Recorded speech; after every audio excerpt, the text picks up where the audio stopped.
Check.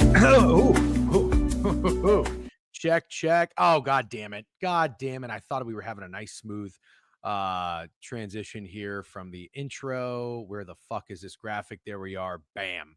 What's up, Steak? Hold on. Let me get that's why I didn't have my name in there. I was signing this up and I'm like, why is my name not in there? It's because we use the fucking banner now from Easy Puck.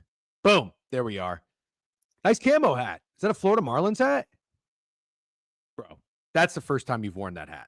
100%. That hat fucking rules. How did you just get it? Yeah. That hat fucking rules. That makes me want to get a camo sports team hat. In case you're wondering why I look like shit, it's two things. Let me tell you about it. So I ran out of hair product, which is not great because I have to go out today. I have a 2:30, but I have time after the stream to go get hair product. What hat? That is a funny joke. Isn't Sir Bradham who hit that disgusting parlay? What's that? Isn't Sir Bradham who hit that disgusting touchdown parlay? Dude, Sir Bradham, what a fucking ticket, my man. Wow. Sicko shit. Sick. I actually was driving. No big deal. I went and did another F45 workout this morning at 7 a.m. I was at a red light. I was driving and I, you check your phone when you're at a red light, not while driving. I do not text and driver on my phone while driving. I saw his tweet, his DM. I looked at the ticket and I got honked at because the light changed. And I hate being that asshole, but I was literally like, no way. 18 grand? It got crazier as I looked at it. No, yeah, it was like Theo Johnson, Oronde Gadsden, Jake Ferguson, Zach Ertz. I'm like, holy fuck, this guy can see the future. What a fucking parlay, dude. Congratulations. And on that note, we got Tinlin Hu Tan with a sub bang. 2 months. Good morning, DJ and Steak and Chat. How's everyone doing? Good morning. Snowman, 11 months recap. W Snowman. By the way, today is my last day working in fast food. Good for you, Rowdy. Good for you. W Rowdy. Good luck. Good luck on your ventures. Wish you the best of success, man. Keep up the good work. Keep your head on a swivel. And remember, trust no one. No, I'm just kidding. Wait, in all seriousness, I wanted to ask, Snowman also hit a parlay. Did you see Snowman's parlay? Yeah, it's a parlay every fucking day. Snowman, I gotta tell you something. All right. Let me try to phrase this as best I can. I love seeing people win money. I don't root for people to lose money. Obviously, there are many assholes out there who chirp you, fuckface losers, miserable scumbags who, it's like if they lose a bet, they're fading you, whatever. Like the guy I dunked on with Jalen Warren. Sure, I want you to lose a wager. I like people winning bets. Snowman's a good dude. I like good people winning bets. I don't know him personally, but he seems like a good guy. We're pro Snowman. But what the fuck are we doing wrong? What the fuck am I doing wrong? What are you doing wrong? What are we doing wrong? Because this guy Snowman makes it seem like he can just roll his ass out of bed and hits a fucking parlay every day. Every fucking day. Now, listen, I'm not mad. I'm not jealous, but I'm questioning my inner self and thinking, what the fuck am I doing wrong? How does he continue to do? If it's fucking baseball, it probably hit in preseason basketball. This guy fucking, like, he makes it look so easy. It's kind of crazy. And this is a compliment. I want to make this clear, but also, start smoking. Maybe I do need to just calm myself down and maybe simplify things. Although what he's doing is not easy. It's not easy, but he's not overthinking it. You see the first quarter builder lays that he's doing. It's like, JSN 5+ receiving yards, CMC test. Like these things happen and they hit and they work. And Snowman's just fucking head down doing it. Good for him. But Steak, we gotta have a little of that. You nailed it. He's not overthinking it.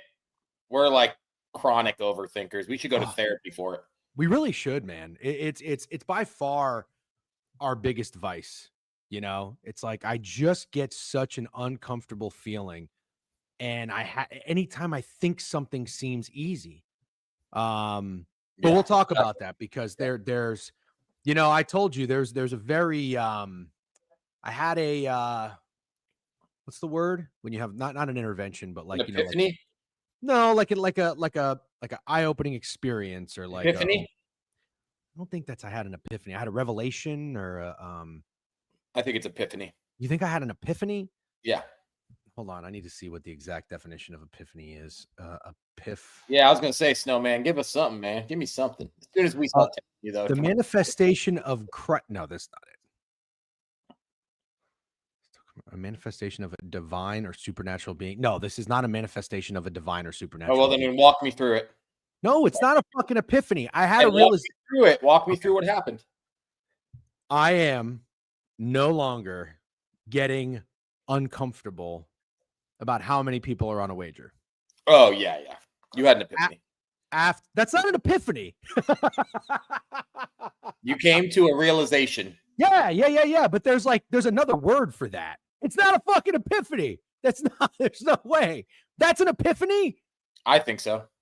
No, it's like you realize something that you no longer want to start doing. That Bro is certainly an epiphany. Bro just keeps describing epiphany. Never thought we'd say epiphany so many times before 10:08 a.m. I think it's a more of a realization than anything. But I just thought there was another word for the realization. Okay, just so you know, and I'm going to break it down because I think this is better for you. I Googled what does epiphany mean in simple terms because you're a simple guy. It says a sudden or powerful realization or moment of insight. Okay, I had an epiphany. Yeah. It was always the epiphany. Yeah. Yeah, I had an epiphany this weekend, and I think I have been born again. I think I have been born again as a sports bettor. The other thing I wanted to tell you, so again, I look ridiculous today. And I have to go. So I'm going to get a quick haircut, and I have to get some hair product before I go out because it's not quite cold enough for a beanie. Sometimes I can get away with that. The other thing, Steak, you haven't mentioned anything. So when I trim my beard, I usually put like a guard on it, a half guard.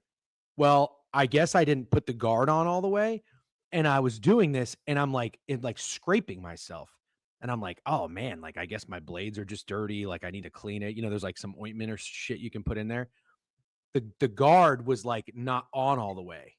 So I was shaving my face with basically a 0. Yeah. So I haven't shaved my face. I shave my face once every I don't know, 7 years. I shaved my face during COVID. You don't want to see me with no facial hair. I legitimately. Do you want to know what I look like when I have no facial hair? I look like I got 7 days to live. I look like something's eating me from the inside, and I'm fucking should be saying goodbye to my family. I think I can say this, and it's totally fine. I look like a lesbian.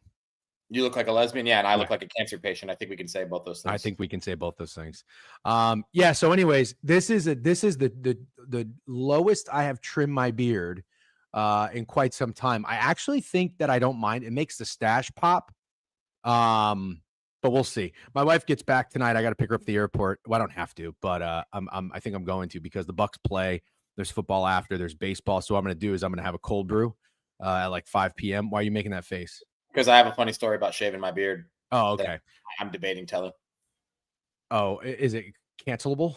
No, I don't think it's cancelable, but I had like a COVID party at my house sometime in 2020. That's just what we did. We would everyone would come to my house. We would get like 500 White Claws and 100 Taco Bell somethings. And it was like 25 people. So we got so drunk at one point, everybody agreed to shave their beard. But obviously I did not talk to my wife about that. And I shaved my beard. She was furious. Also Con Knipple, but she was furious.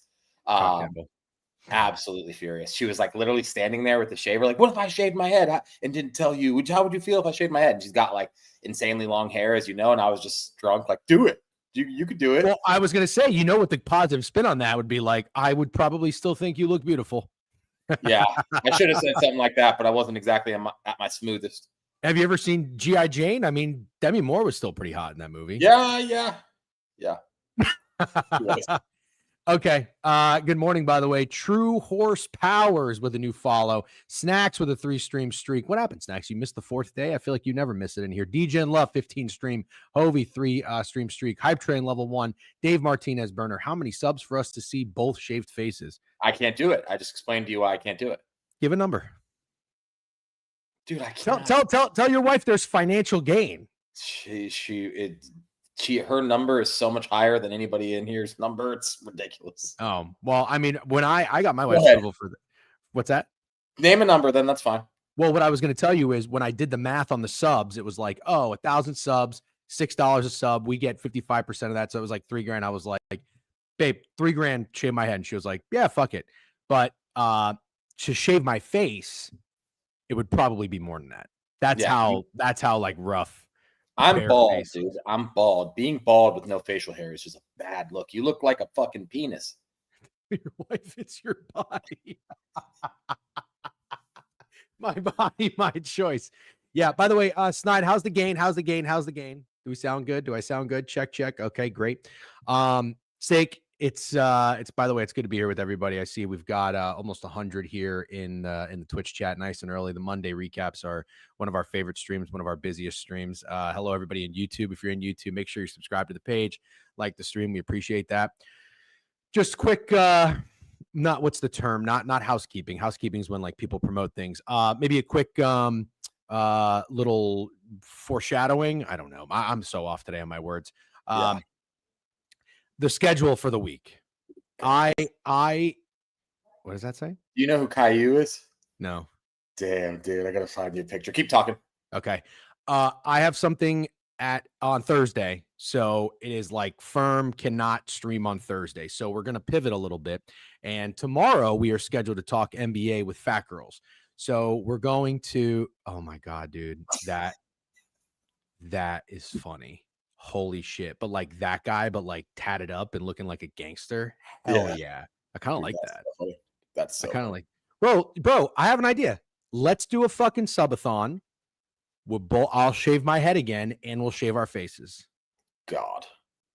That's so much worse for me. That's so much worse for me. That's like legitimately like just whoring ourselves out, right?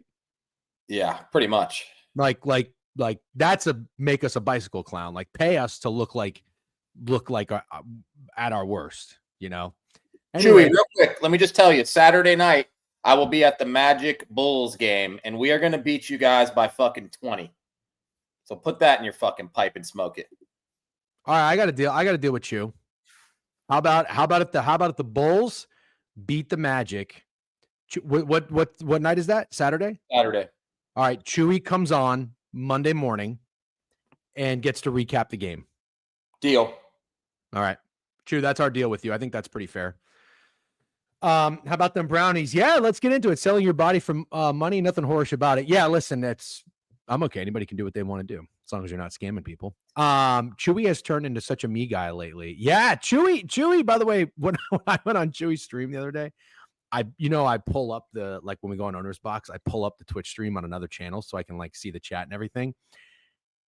An insane amount of ads on Chewy's stream. Yeah, I feel like Chewy's stream is ads. I'm not kidding. I think Chewy did something where, when you turn the volume up, like you turn the ads up to 100. Yeah, there is a thing to do that. Like I think we have ours on like moderate. We don't have it all the way up, but I've always fucked around with like, I'm going to turn the fucking heat up because obviously when we're growing the stream back in the day, I had them like really, really low, but I had something on there. Chewy has the thing all the way up. Can I tell you what my first Chewy stream experience was? So I go into Chewy's stream. He did a bed flip. Like the second I got in there, he did a bed flip. And he came up, he started talking about LC. Immediately, it was 20 minutes of Taco Bell commercials. Like 20 minutes of Taco Bell commercials. I'm not even joking. Yeah. W2, what was for breakfast? Today after my workout, I don't have these very often. I'm not the biggest, like I like them, but I had an acai bowl. How do you feel about acai bowls? Is it fair to say indifferent? Yeah, absolutely. Like if you wanted to go get an acai bowl, I'll go get one with you, but I'm not going to go out of my way to hunt one down or to tell you I got a favorite acai bowl place or anything like that. A long, long time ago, I've always fluctuated with my health. Like I've gotten really into it, lost weight, look good, go off the rails, gain weight, look like shit. It's science, and I understand it. Like losing weight is simple.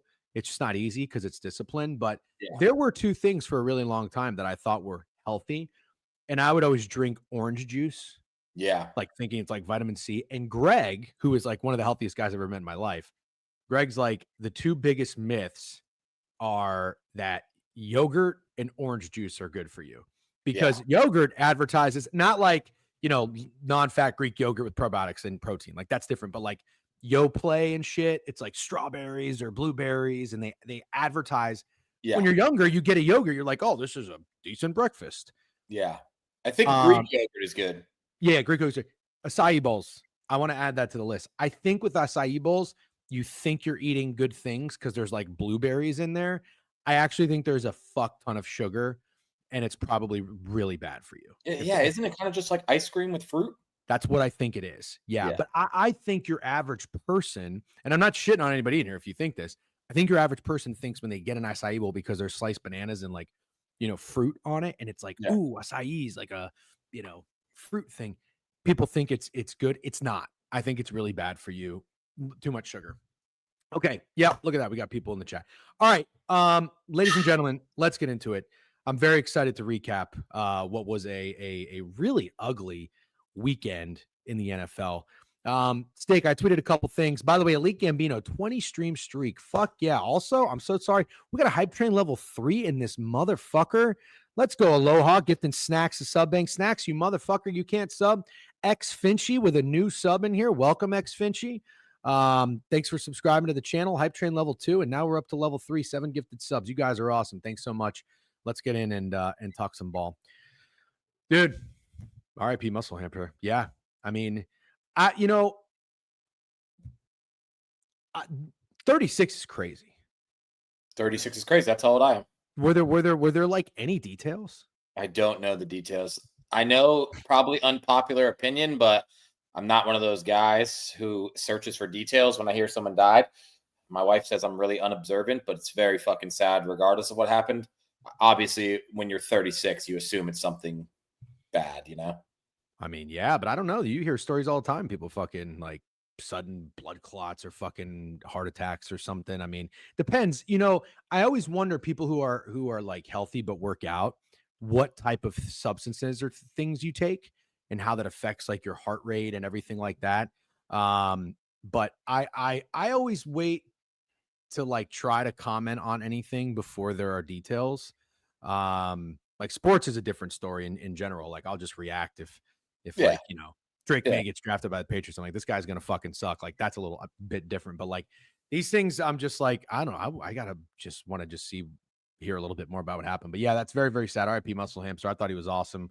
Carnell Williams, Muscle Hamster, work done, running back legends for Tampa Bay Buccaneers. Can we talk about the fact that the Broncos scored 33? Yep. On that note, my pre-workout is Blunt Smoothies. Don't believe in pre-workout mix.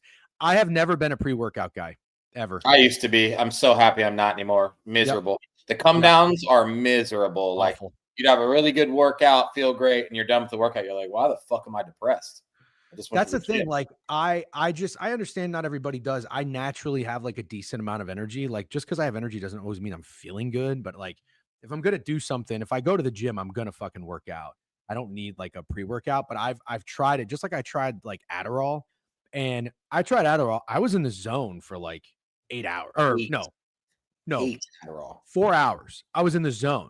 But then the other 4 hours, I was off. I was miserable. Yeah, I hate Adderall. Hated it. I was like, I'm never doing this again. I don't know how people are constantly doing Adderall like that. I mean, look, I know everybody's different, but there's probably other things you could try, but to each their own. We're not here. We're not fucking advising. Yeah, you were vaping over the weekend. I did rip a Miami Mint, way too minty. Yeah, way too minty. But then I had like 5 Marlboro Lights, and then I woke up and I needed fucking cough drops because my throat was terrible. So I know cigs are bad. But what are you gonna do? I can't help that I like bad things. Okay, let's talk some ball. Steak. Let's talk about London. You sound like you're from London. Yeah. I didn't get involved with this game on a side or a total. I don't know if you did. I did play Kyron Williams over rushing yards. I thought it was really interesting how McVay called and coached this game, but in a really good way, in a positive way. Did you bet the Jags before I say what I'm about to say? No, I did not. Okay, good. I like, to be honest with you, I like the Rams. I didn't take that either, and I also like the over. That didn't hit. Oh, I thought you did take the over. Yeah, I did. Put it in a parlay. Yeah, 44.5. You took it in a parlay. You didn't bet it straight. The only thing I bet was that parlay. Yeah. Can we skip this game? No, the greatest coach Sigs is actually goated. Yeah. The Jags might be asked. They might be asked, but also this is what I'm trying to do more. And I talked about this. Did I lean into it? No. Again, I'm soft and washed, but simplifying, dude. Fuck the weather. Fuck the location. Fuck the X's and O's. Fuck who's playing. Cash fucking steak. Pulling up a website. It would be great if he did that beforehand, but it's okay. It doesn't derail. It's already pulled up. It just randomly starts fucking making noise, dude. It sucks. Is it ESPN? Yeah. No, that's weird. Mine doesn't do that. But anyways, Sean McVay was never losing to Liam Cohen in the first meeting. That just was not going to happen. I heard a stat. I was listening to a little, pardon my take. I saw that like there's some issues with the internet stuff going on today. I don't know if you noticed that, and they were late uploading it. I did tweet something, yeah. I listened to a few minutes of it, and when I was trying to just take in some recaps and everything from the NFL action, he's 5-2 against assistants, his former assistants. He's 0-5 against LaFleur. Did you know that? That's wild. That's crazy. You know he's pissed about that. I mean, dude, you got to give LaFleur some credit, man. Beating McVay and the Rams is not fucking easy. So, yeah, there's some questions. And I also mentioned this. I think I actually didn't say this on the stream. I was telling Greg about this, and shout out BK and Kyle. Had a great time with those guys. But we were talking about it, and I was like, a guy I listened to on VSiN, Mike Palm, who I really, really respect his opinion. I thought he was a little, like, I don't always agree with it, but I respect it. He said when they were talking about this game, he said, the Jags are terrible. That's what he said. He said, did you watch that Seahawks-Jags game? I went back and watched some of it. My takeaway wasn't so much that the Jags were terrible. I was a little bit more impressed with the Seahawks. But he was like, Trevor Lawrence looks awful. They couldn't do anything. He takes so many sacks. He's careless. I didn't put a lot of stock into what he said, but I do remember, because I almost hammered the Chiefs against the Jags, and I'm glad I didn't because that was a losing wager. But I do remember thinking, and I think I even tweeted this, the Chiefs are going to beat the fuck out of the Jaguars. And they went up 14-0. And they lost the game. And I couldn't believe it. I'm just like, man, maybe the Jags are that team. Back-to-back showings like this of the Seahawks and how they played against the Rams. I don't care who your opponents are. I don't care that it was McDonald's defense, and I don't care that it was the Rams. That's inexcusable. Yeah, well, let's break it down for real. It's completely inexcusable because the Jags play in London every year. People joking about this being a home game for the Jags. The Rams didn't get there till like 3 days before the game. People were shitting on the Rams for that. They were like practicing at home on like Thursday. No, they're practicing at the Baltimore Orioles Stadium. Exactly. On That's what? Cool. Wednesday morning? Something like that, yeah. Yeah, whatever it was, they didn't get to London until like 72 hours before the game. They don't have Puka Nacua. Mm-hmm.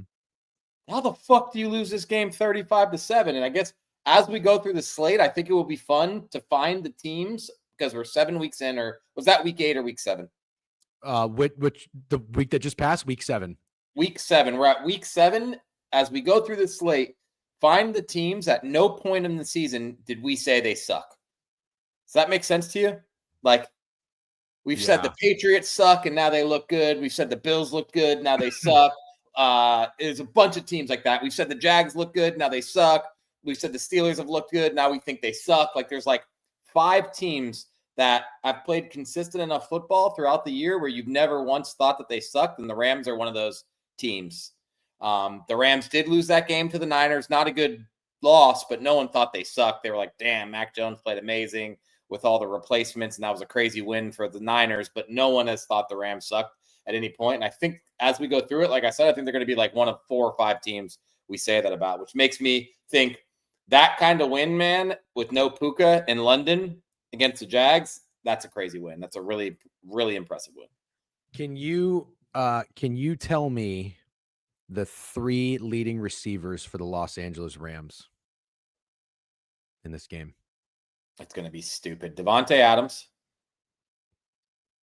I'm going to be ridiculous. Is it Hunter Long? No. Is it? I don't know. Oh, Mumfield? Nope. He caught the touchdown. He caught a touchdown, 1 catch, 5 yards. God, dude. Tutu Atwell? Nope. Kyron Williams? 10 different receivers caught a pass. All right, I'm going to tell you. You ready? Yeah. Colby Parkinson, was the leading receiver in the game with 3 catches, 47 yards. Devontae Adams, 5 catches, 35 yards. Terrence Ferguson. Oh my God. That's who mollywopped the fucking Jacksonville Jaguars. Yeah.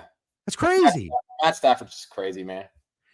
Dude, this is the thing. And a couple years ago, as contrarian bettors, we always said, like, you bend, don't break. You never blacklist teams. As soon as everybody talks about banning a team, that's when you go bet them. I think things have changed a little bit. And even if they haven't, I don't care. I'm changing. And for the better. I'm trying to change for the better. I don't like fading Sean McVay. I don't like fading the Rams. I hated fading Aaron Rodgers on the Packers. Like, he was an annoying guy to bet against because every fucking third down, I felt like he converted, whether it was a PI or whatever he did. Got to bet against, dude.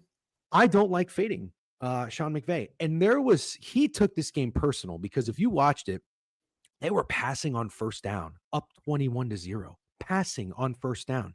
This is what I don't understand. And I'm not being a salty prop better. Okay. I lost my bet fair and square with Kyren Williams. Kyren Williams had 12 carries for 54 yards. He averaged 4.5 yards a carry. I don't understand this. I don't even care necessarily about the ratio of passes to runs when you're up 3 scores an entire game. Why did Blake Corum get so much playing time? Because it was a blowout. So Kyren Williams gets 12 carries and Blake Corum got 12 carries. I thought that was kind of interesting. Blake Corum got like 6 or 7 in the last 2 drives. No, well, I guess when you put it that way, that was really stupid. Yeah, like Snowman. Corum sucks. He's a 3. He averaged 3.1 yards a carry. He's a 3-yard run per carry. Jesus Christ. 3-yard per carry guy. He's a run forward through the hole and do nothing else special kind of guy, for sure. Yeah, a Corum. Nothing special about Blake Corum. I thought that was a little interesting. Yeah, 3 yards in a cloud of dust. Yep. This is, by the way, 6'7" and an immediate sorry.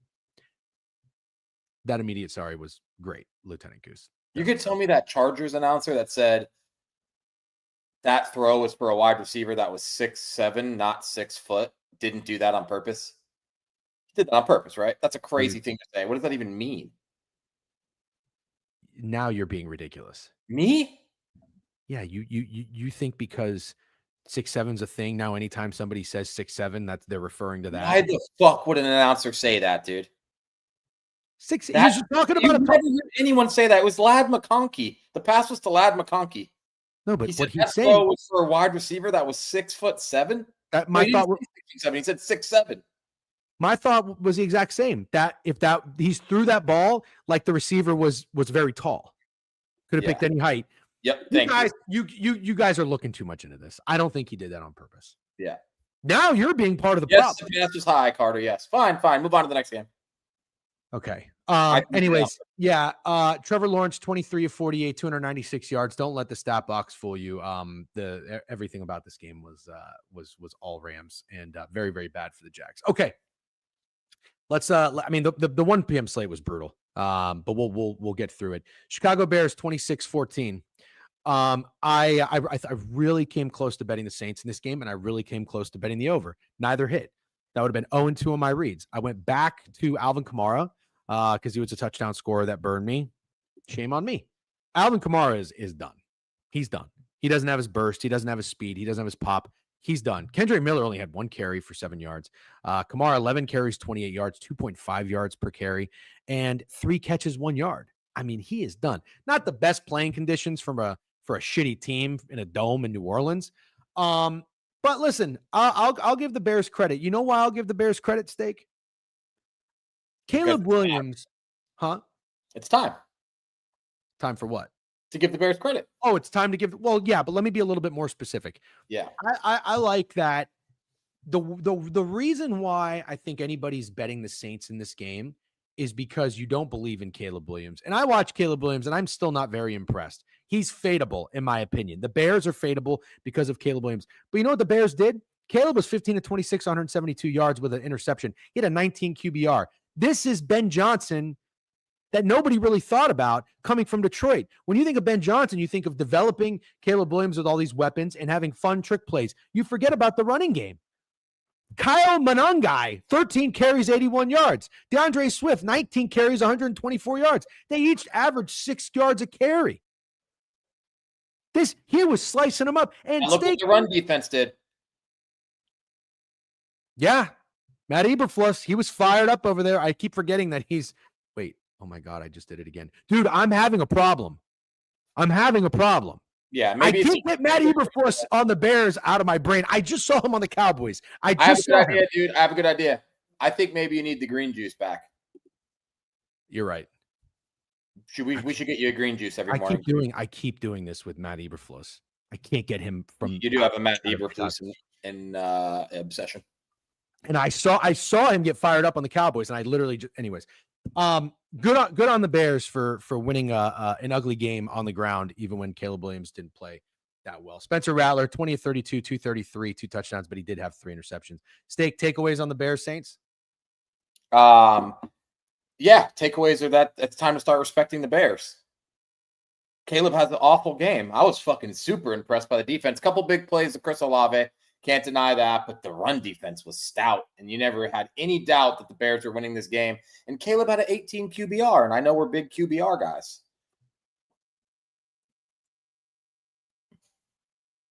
Sorry. Did you have an important? I have a little corp thing going on. I'm gonna fight through it, but I got a little bit going on. No. You take your time. We have time. I started a few minutes early, by the way. Nobody commented on that. I know no one says it, but if you're 7 minutes late, God forbid. How many times do you think Snidesy would fuck up if he talked live on camera for 2 hours a day? Suck my ass. Beef, subscribe. Listen on my way home from MSP. Please be entertaining. What is MSP? Do you know MSP? I've definitely flown there before. Is that New Orleans? MSP? MSP is an airport. I'm just trying to figure out which one it is. I don't think it's Minneapolis. Oh, yeah, it is. Okay. Yeah. Oh, yeah. That fucking idiot. He's telling me I'm a moron because I think the Bucs are going to lose a game. They're 5.5-point underdogs, but he paid actual money to go watch Carson Wentz play football. Safe travels, Beef. Thanks for the sub bank. 21 months. Appreciate you. All right. So let's move on. Do you think it's time to respect the Bears? You don't think we're overacting a little bit? Overreacting? No one's overreacting. That's my point. Absolutely no one is overreacting. The Bears had a stinky loss where they blew it to J.J. McCarthy. They're 4-1 since then. They've scored 20 points in every single game. There's no overreacting. No one's overreacting. Okay. No. I don't know. You find me someone who thinks the Bears are good. No. I'm talking about what you just said. Your takeaway is we should respect the Bears. Is that overreacting? No, I don't think so personally, but that's my takeaway. I unblocked you, Corn. Why'd you block him in the first place? Because he was commenting on every single tweet I had and talking about, I guess I should cash out of my CMC futures after I retweeted a tweet of his. Yeah, no big deal. Yeah, no big deal. You're welcome. This guy, you know what he's gonna do. He's gonna fucking tout his stupid fucking Lions -5.5 bet and say, see, I told you the Bucs are frauds. We'll talk about that. All right, we'll talk about that. I had 2 cups of coffee. I don't need this right now. Let's fucking stay locked in. All right, we'll respect the Bears before Fat Girls has a fucking conniption fit. And to be clear, this is how I think most people feel. I don't think most people respect them. I guess what I'm saying is, I got no beef with that. Yeah, I know you don't. Most people won't. That's what I'm saying. I didn't ruin JD's career yesterday. All right. He had, first of all, I bet on the Commanders to beat the Chargers, and that happened. So will you please shut the fuck up? What's the update on that? I don't know, man. I hope he's okay. He was absolutely going over his fucking rushing yards if that never happened. It's such a bummer. But what are you going to do? You don't bitch for refunds. Bears definitely have a ceiling, but are well coached enough to win the games they should. Sure. Yep. Yeah, this is Corco. That's the argument. Who are they playing? Horrible argument in the NFL. Hate that argument. All right, fine. I'm okay with that. Argument. Crazy annoying to begs on block routine day for Corn. Get his ass, Stacks. What the Patriots played? The Bills? Yeah, okay. I'm just saying they go through the rest of they played the Titans, the Saints, the Raiders. Can we just say it? Earmuffs, Mina. Does everybody kind of suck? That's what I was getting at earlier. I was saying, find me a team as we go through this. Find me the team that you haven't said they sucked at one point this year. Yeah, everybody not there yet. Sucks. We're not there. So we'll go to the next game. It's definitely not going to be the Dolphins and the Browns. Yeah. All right, let's talk about it. Browns, 31-6. So I tweeted something yesterday. It was pretty well received. And I think a lot of people resonated with it and related to it. And look, I'm so glad it came through. I really am. And like I told you, I had an epiphany. It's officially an epiphany, and I'm no longer that guy. This was my tweet. I'm on the Browns. You're on the Browns. Your group chat is on the Browns. The mailman's on the Browns. Your dentist's on the Browns. The bartender's on the Browns. If Cleveland covers, it might be the most historic community W of all time. That's exactly what it was. That's what it was. There was not one person on the Miami Dolphins. But you know what? Yeah, that's not true, man. It's not true. It's not. Okay. All right. Listen. I understand I'm exaggerating. Clearly, there were people betting the Miami Dolphins. What I am getting at is between people I know in real life, people I follow on Twitter, and people I listen to talk about football all week, nobody was betting the Miami Dolphins. Everybody not only was betting the Browns, they loved the Browns. Loved it. You watch Sharper Square. That was one of their best bets. Mitch Moss on VSiN, Follow the Money. He said it was his largest wager of the season. He guaranteed the Browns won, and they did. Yeah. The Browns beating the Dolphins was probably one of the most lopsided, like everybody's on it play, and it came through. But you know what, Steak? We'll talk about college another day, but I felt that way about Vanderbilt. Everybody was taking Vanderbilt. Yeah, but I actually think more people took Duke. Oh, yeah. I'm with you.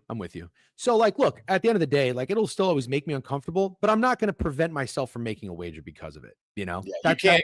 I really genuinely think that if you just do what we do every week, which is listen to VSiN, listen to Sharper Square, listen to Cover 3, read tweets from the fucking 100 people that we regularly read tweets from, the Book It people, Beeve, everybody, and you think like, oh, I'm on fucking the same thing everybody else is on. I really don't think that's real at all, especially, and I do this too, so I'm not calling anybody else out, but what drives me nuts is the action thing, and I do it too. So I'm admitting that I drive myself nuts, but 14 people on my action are on this. That doesn't fucking matter, dude. Yeah. There are 14 people who track their wagers. You're right. And you said you gave great examples, and you're so right. Everybody's on the fucking Bengals. Everybody was on the Bengals. Everybody on Twitter was on the Bengals. I saw one person actually we know who liked the Steelers -5.5, who's a very, very sharp bettor. I was going to say sharp as fuck. Yeah, sharp as fuck. And what was the other one? Oh, Louisville. No, she was not, dude. No way. That's so funny. Was she really? If she was on the Dolphins, she's a plant. So I have a question. for you guys. The other thing I said that made me uncomfortable about this game was fading the Dolphins' run defense. And then I remember I was like, it reminds me of Taj Day. You know, as soon as people started telling me it was Taj Day, that's when Taj started to suck. I've been talking about fading the Dolphins' run defense since they played the Jets in week 3. Quinshon Judkins, he scored 3 touchdowns, but Steak, I don't think he went over his rushing yards. He didn't go over his rushing yards. That motherfucker. Went over his rushing attempts. Yeah, 20.5 or something like that. He had 25. That would have stung. That would have stung. But like, you knew it was going to be something. Anyways, 31-6. Here's my question: how is Mike McDaniel not fired? I have no idea. It's at some point, like I saw a lot of people calling the Gators fan base toxic because of how aggressively they were about getting Billy Napier fired. But at some point, if you keep trotting this dork out there with his fucking vape and his capris, you're just shitting on your fans. Yeah. And I cannot believe how many people will still go to Dolphins home games. For example, I believe next Thursday, the Dolphins play a home game against the Ravens on Thursday Night Football. And it's going to be incredible if Mike McDaniel's the coach, how many people will sit in traffic, pay money, pay $20 for drinks and $17 for hot dogs, and sit in traffic on the way home to watch Mike McDaniel coach a team. But I have a question. Mm-hmm. Do you think there's ever been a game where the better quarterback had a 23.5 QBR, and that was better than the losing quarterback by 20.1? Because Dylan Gabriel's QBR was 23.5.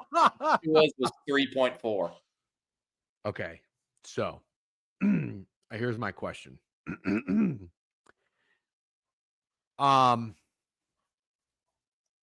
No, come on. You can't compare Brian Daboll. We'll talk about that. Oh, you can. You can. Brian Daboll is a dog shit fucking coach. No, I'm not saying he's not, but we'll talk about that. Just keep McDaniel and Tank, fire him at the season's end. Sure. The Dolphins need to blow up everything in that organization. The GM needs to go. The coach needs to go. Every position coach, like the entire thing. The owner, I think, who is Stephen Ross or something, they are a disaster. Yep. Here's the thing though. That all is like easy, obvious of what you should do. You know, like those aren't like actual critical thinking of if you're in the room, if you're in the boardroom, how do we fix this? The real tough question is, what do you do with Tua? Oh, you're done. That's it. Yep. Okay. Yeah. Because what I was going to say is, do you think there's a chance? It's hard to find good quarterbacks in the NFL. It's hard to find good quarterbacks out of the draft. There's no guarantee. So what I'm wondering is, if you give him a better coach and a fresh start, is there a chance he could still be that guy? Not in Miami. He won't. He may get one more chance somewhere. Okay. It's a team that's desperate, and there are going to be a lot of teams that are desperate, I think, going into next year, just because we've seen a lot of really horrible quarterback play. I think a lot of teams, perfect example, Arizona Cardinals, that don't know what they're going to do at the quarterback position, might give Tua a shot, but he's got to be done in. Dude, I'm sorry to distract you. That is a hilarious fucking so funny. I'm really not into Jelly Roll. I hate to disappoint people, but he's really not for me. Yeah. Continue your rant. My rant is over. My rant is over. The Dolphins need to blow things up. Tyreek Hill will never take another snap for this team. I think Jalen Waddle should get traded like soon. A lot of people are saying like, well, who plays wide receiver? It doesn't fucking matter. It does not fucking matter who plays wide receiver for the 1-6 Miami Dolphins, who just lost to the Cleveland Browns 31-6. Nothing fucking matters. Tank. This should be the number one tanking team. This team should be tanking harder than the New York Jets. Yep. I can't tell if the Tua mentor comment is sarcasm. Can't take $100 million dead cap hit. That's the problem, is he's getting paid. Yeah, I know, but that's just all that. No offense, but like all the money talk about, like, even in college, like, oh, well, James Franklin's buyout so high, Billy Napier's buyout so high, Mike Norvell's buyout is absurd. It's like, doesn't matter. At some point, somebody's going to pay the money, because Mike Norvell just lost to Stanford in Palo Alto. It's like crazy. At some point, it's going to happen. So can't take the hit. Watch them. They will eventually. Yeah. No, you're right. By the way, not to get sidetracked, but just to touch on the Jelly Roll thing, people thought I was rage baiting by not knowing who Jelly Roll was. I hate to break it to you, but I don't know how old you guys are. Like, at some point, if you become our age and you're a little bit older, you're not going to know who every fucking, Yeah, but Jelly Roll's not for young people. Who's really? Yeah, definitely not. No. I can't name one song Jelly Roll sings. I did watch him on the pregame. Seems like a nice guy. Yeah, but like, Corn, the country music I like is like what my wife listens to. She likes Morgan Wallen and Zach Bryan, Luke Combs, Chris Stapleton. You can't put Jelly Roll in that same category. He sings he sings like, he doesn't sing like fuck boy, drinking whiskey songs. He sings like, he's kind of like the Pink of country music. Yeah, like, they're saying Corn and Snacks, both people whose opinion I trust, are saying you can. I'm actually on your side. Okay. I don't think Jelly Roll belongs in the category of Zach Bryan or Morgan Wallen, personally. No, I don't think so. But I'm not like anti, just because I don't know who a guy is. I thought he came away to me seeming like a nice dude. And I heard his story. He's a good dude. Just because I don't know his music, I'm not into his music, doesn't mean I don't like the guy. So you got to be careful about, like, remember, I don't know if you remember this. I didn't really know much about Mac Miller. This is how I feel. God, that pains me to hear. Mac Miller is fucking amazing. Yeah, no, I know. I'm not familiar, and I remember hurts my feelings. I don't think you were streaming when I brought him up on stream. There was like an army of people in the Twitch chat who were like, "You can't fucking diss Mac Miller," and I'm like, "Whoa! I'm not. I just didn't really know. I don't know much about him. He has that one song where he sings, the Empire of the Sun song. Want to get a mansion, a jacuzzi? Yeah. You've heard of him. I guess I should rephrase. I have heard of Jelly Roll. I didn't really know who he was. And you have to remember, I told my wife, let's go to a country concert where it's not going to be that crowded. And I said, Chris Stapleton. And she said, you fucking idiot. He sang the national anthem at the Super Bowl. Like, you have to understand who you're talking about. Wait, what does that mean? You didn't know who Chris Stapleton was? I didn't know how popular he was. That's surprising. I know. Somebody who belongs in that category. I understand that now. So all I'm saying is I didn't know Jelly Roll was big enough to be selected as like a college game day picker. Yeah, he got really big. He got really big. Yeah. If not knowing Jelly Roll songs means you don't know ball. This Chris Stapleton one is where you lose me. Yeah, I Chris know. Stapleton is a fucking legend, bro. I'm not saying he's not, and I love his fucking song. What's on? Doo-doo. Don't know. I think I'm in love with you. I didn't know it at the time. You know that song? I think so. What the fuck are you talking about? You're shitting on me for Chris not knowing Chris Stapleton. I mean, dude, sing a little more. I think I'm in love with you. I didn't know it at the time. What's it called? Gonna lose my mind. The fact that you don't fucking even know that song, you don't know. You aren't a Chris Stapleton guy. Don't fucking Chris Stapleton shame me. Oh, you lose me there. You don't even know that song. That's his jam. You're just saying 3 words. Does anybody in the chat know what song you're talking about? You should fucking. Oh, is it White Horse? No, it's not White. Bro. What song is he singing? Somebody name the song. If I say I'm your pusher, that's 3 words. You know who I'm talking about, right? Clips. Thank you. Was that hard? Nah, I don't think. Not one person is named. Oh, I think I'm in love with you. There you go. Snack. Fucking idiot. This guy fucking tried to shame me for Chris Stapleton. He doesn't even know the fucking banger of the world. You did a very bad song. Bad job singing it. I think I'm in love with you. I didn't know it at the time. What are you talking about? Yeah, you it got a little better there. That was your best. You just got exposed for trying to shame me for not knowing Chris Stapleton. You don't even know the fucking song. All I'm gonna say, we'll move on. One song. Yeah. Oh, you didn't know how popular Chris Stapleton is? You know one fucking song. Anyways. Let's talk. Let's get back to talking ball. That's enough with the Browns. That was the Epiphany game.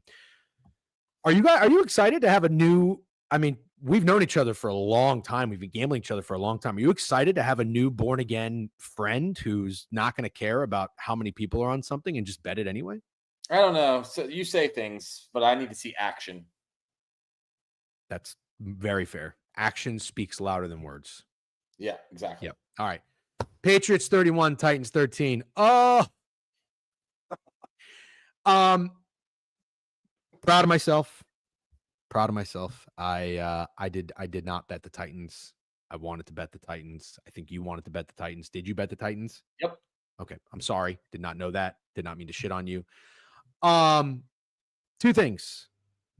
Even though they fired the coach, I think we talked about this. There are times, and it's just not a foolproof system. There's never a foolproof system. The Titans are worse than just Brian Callahan being bad. And it's unfortunate that I think the players on that team are just not inspired. I don't think they care. And it's not even just coaching. It's like the GM, Jason Light, the GM of the Bucs stake.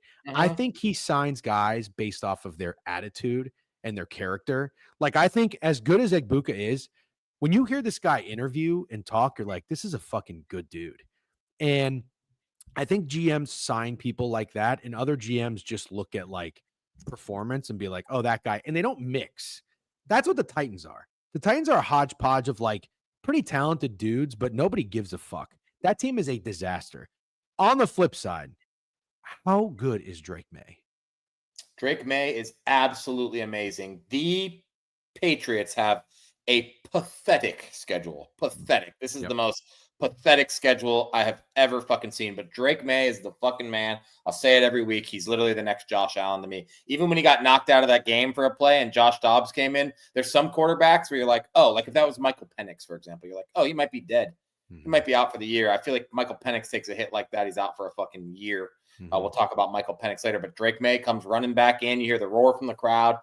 New England is a lucky fucking franchise because I think they just got another fucking franchise quarterback, and they're 5-2. They're probably going to the playoffs. They play the Cleveland Browns next week because why wouldn't they play the Saints, Titans, and Browns in back-to-back games? Also getting the Panthers, Dolphins, and Raiders to start the year. In case you were wondering, the hardest opponent they've had is the Bills, which they were always going to have because it's a division opponent. This schedule is fucking pathetic. That's what has to be mentioned. But Patriots are cool as fuck, and they're beating everybody they should. And Drake May, in my opinion, looks like one of the best quarterbacks in the NFL. Yep. Yeah, well said. I 4-0 on the road are the Patriots. It's pretty wild. But and this makes sense too, Jabber Yaps. Makes perfect sense. Oh, right. Yeah, I need Ramondre Stevenson to stop taking snaps from that team. Is Pats to win the division a look? Steak, what do you think? Yeah, I do think it's a look. The fired coach system worked at UAB as a 21-point dog. You're absolutely right, Jeff. I want to rephrase that. I'm not out on the fired coach system, and I also bet Penn State. So I'm Yeah, and like, they covered. So fired coach system 2-0 this week, right? in college, yeah. Oh, Titans. Sorry, my bad. 2-1. No, that's okay. But again, it's like there's just there. Hindsight's 2020. I'm not telling you. A lot of smart people bet the Titans. Contrarians, you understand where we side. Like that's a play. But there were just some red flags on that Titans team. And again, this is a team that I faded 2 years ago. I feel like I kind of know their personnel a little bit. They're bad. They're bad. And it's going to be a dumpster fire for the entire season. Like Cam Ward, 25 or 34, 255 looks better, but is it better? Not really. He had a 19 QBR. Yeah, no, he doesn't look good because we have eyeballs. Yeah, we have eyeballs. Cam Ward Okay. looks bad, dude. I'm going to be honest. Like, I understand that all the odds are stacked up against him, but Cam Ward looks bad. Yep. Okay. Let's keep moving. Also, I want to just preface. Well, you can't really preface when we're halfway through the 1 p.m. board. I was working most of 1 o'clock and did not actually see most of the games until about the end of the third quarter. So that's kind of important because there's this game that we're about to talk about that I literally didn't see anything of because when I got home, I was catching up on Red Zone and I don't know that there was one highlight. Chiefs Raiders. Yeah. There was not one highlight of the Chiefs Raiders that I saw. I had Pacheco to score a touchdown. I didn't even know what happened. 31-0. Mahomes is a fucking dog. Rice comes back. He has 2 touchdowns. I mean, again, we talk about all the time, scumbag, phenomenal wide receiver. It was not Xavier Worthy Day at all. One catch for 13 yards. No. I'm sorry. That was rushing. 3 catches, 35 yards. I think his prop was 39.5. Definitely wasn't Xavier Worthy Day. Nope. Only 4 targets. Rice had 10 targets. And you know what? That's how it should be. He's a number 1 receiver. Like he's a freak. Yeah. Anything to say about the Las Vegas Raiders? I mean, 10 for 16, 67 yards. This is just atrocious. Geno Smith had a 7 QBR. Gene T 6 carries, 21 yards, 1 catch for 13 yards. I mean, they're just Kenny Pickett got in. Oh my Gardner God. Minshew got in with 8 minutes left in the third quarter. How about that? I don't know if I have ever seen this before in my life. What do you think the first down discrepancies were? What if I told you the Chiefs had 30 first downs? How many first downs do you think the Raiders had? 6. 3. Yeah. They're dog shit bad. One where we knew fucking Geno Smith and fucking Pete Carroll. Give me a break with Pete Carroll. I know everybody's like, oh, he's the healthiest 90-year-old ever. He's such a healthy 90-year-old, but he's fucking 90, dude. Who the fuck wanted this guy to coach their football team when other teams have guys like Sean McVay and fucking Matt LaFleur? Let's just be honest, dude. 80-year-olds should not be able to do the job that Matt LaFleur and Sean McVay are doing. That's just as honest as I could be. I don't give a fuck. Pete Carroll should have never came back. He had a nice fucking career. The fact that he's back coaching is insane, and this is a mess. It's so embarrassing to be losing so bad to the Kansas City Chiefs that they pull Pat Mahomes with 8 left in the third, and he has 286 yards, 3 touchdowns, pretty much a perfect passer rating. Like he shits all over you in 2.5 quarters. It's embarrassingly bad. Raiders almost embarrassing as the Dolphins. It's almost, what did the NBA do with Chris Paul? Didn't they kind of like veto a trade? Yeah, to the Lakers, which makes no sense when you see some of the things that happened. Yeah, well, it was like, oh, let's not make it so obvious that we want to build up the biggest market or one of the biggest markets in the NBA. But anyways, I think the real quick, sorry, a couple sub bangs. Bets with Brian, 22 months, Stafford for MVP. Yeah.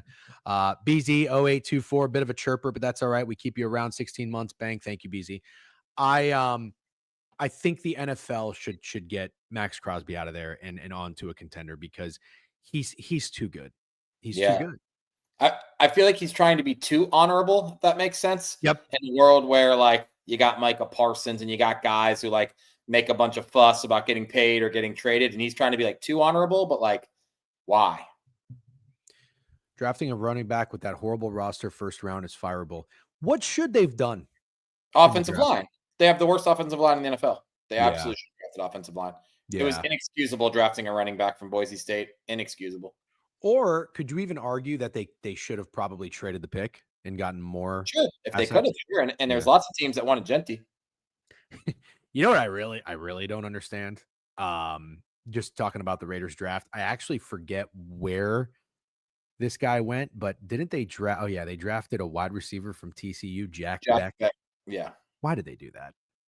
I don't know. They need wide receivers. They just didn't get the right one. Well, I mean, bro, you're in the second round, pick 58. Like, take a shot on an offensive lineman. But they needed wide receivers more. The running backs are just. What is Jack Beck gonna do for you? You needed wide receivers, so I'm not going to shit on them for that. They have a horrible wide receiving core. Yeah. I know. Yeah, but like, you can get by on wide receivers. Who do the Rams? The Rams had Colby Ferguson and whoever the fuck. But I would argue you can get by on running backs before you get by on wide receivers. Sure. Yeah.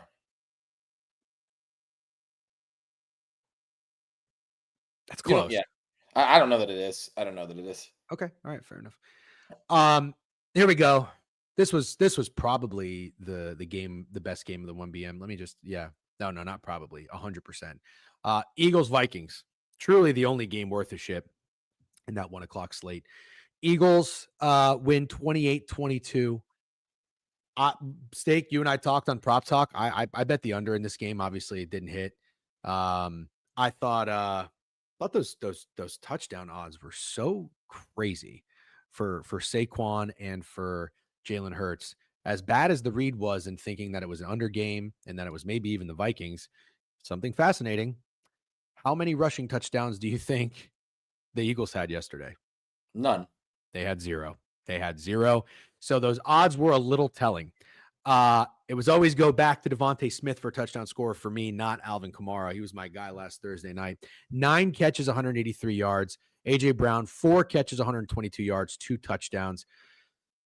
Jalen Hurts played great. 95 QBR. He was sacked 3 times, but he was flawless. 19 of 23, 326 yards, 3 touchdowns. And Carson Wentz did not great. 26, 42, 313, 2 interceptions, 0 touchdowns. But he's Carson Wentz. He's a backup quarterback. He didn't have a job till August 25th. I don't know what more he can do. From a Vikings fan perspective, do you just kind of tip your cap that the Eagles played a top-notch game through the air against your defense at home? Sure. The defense was awful, obviously. If you get torched by Jalen Hurts in the air, you're pretty terrible.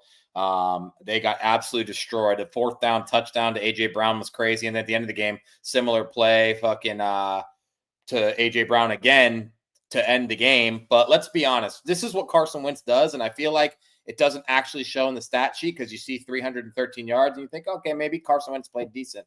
But he always is dog shit to start the game. And it was the exact same thing in Cleveland. And it was not in Cleveland, but against Cleveland. And the exact same thing against the Steelers. Mm-hmm. He plays bad.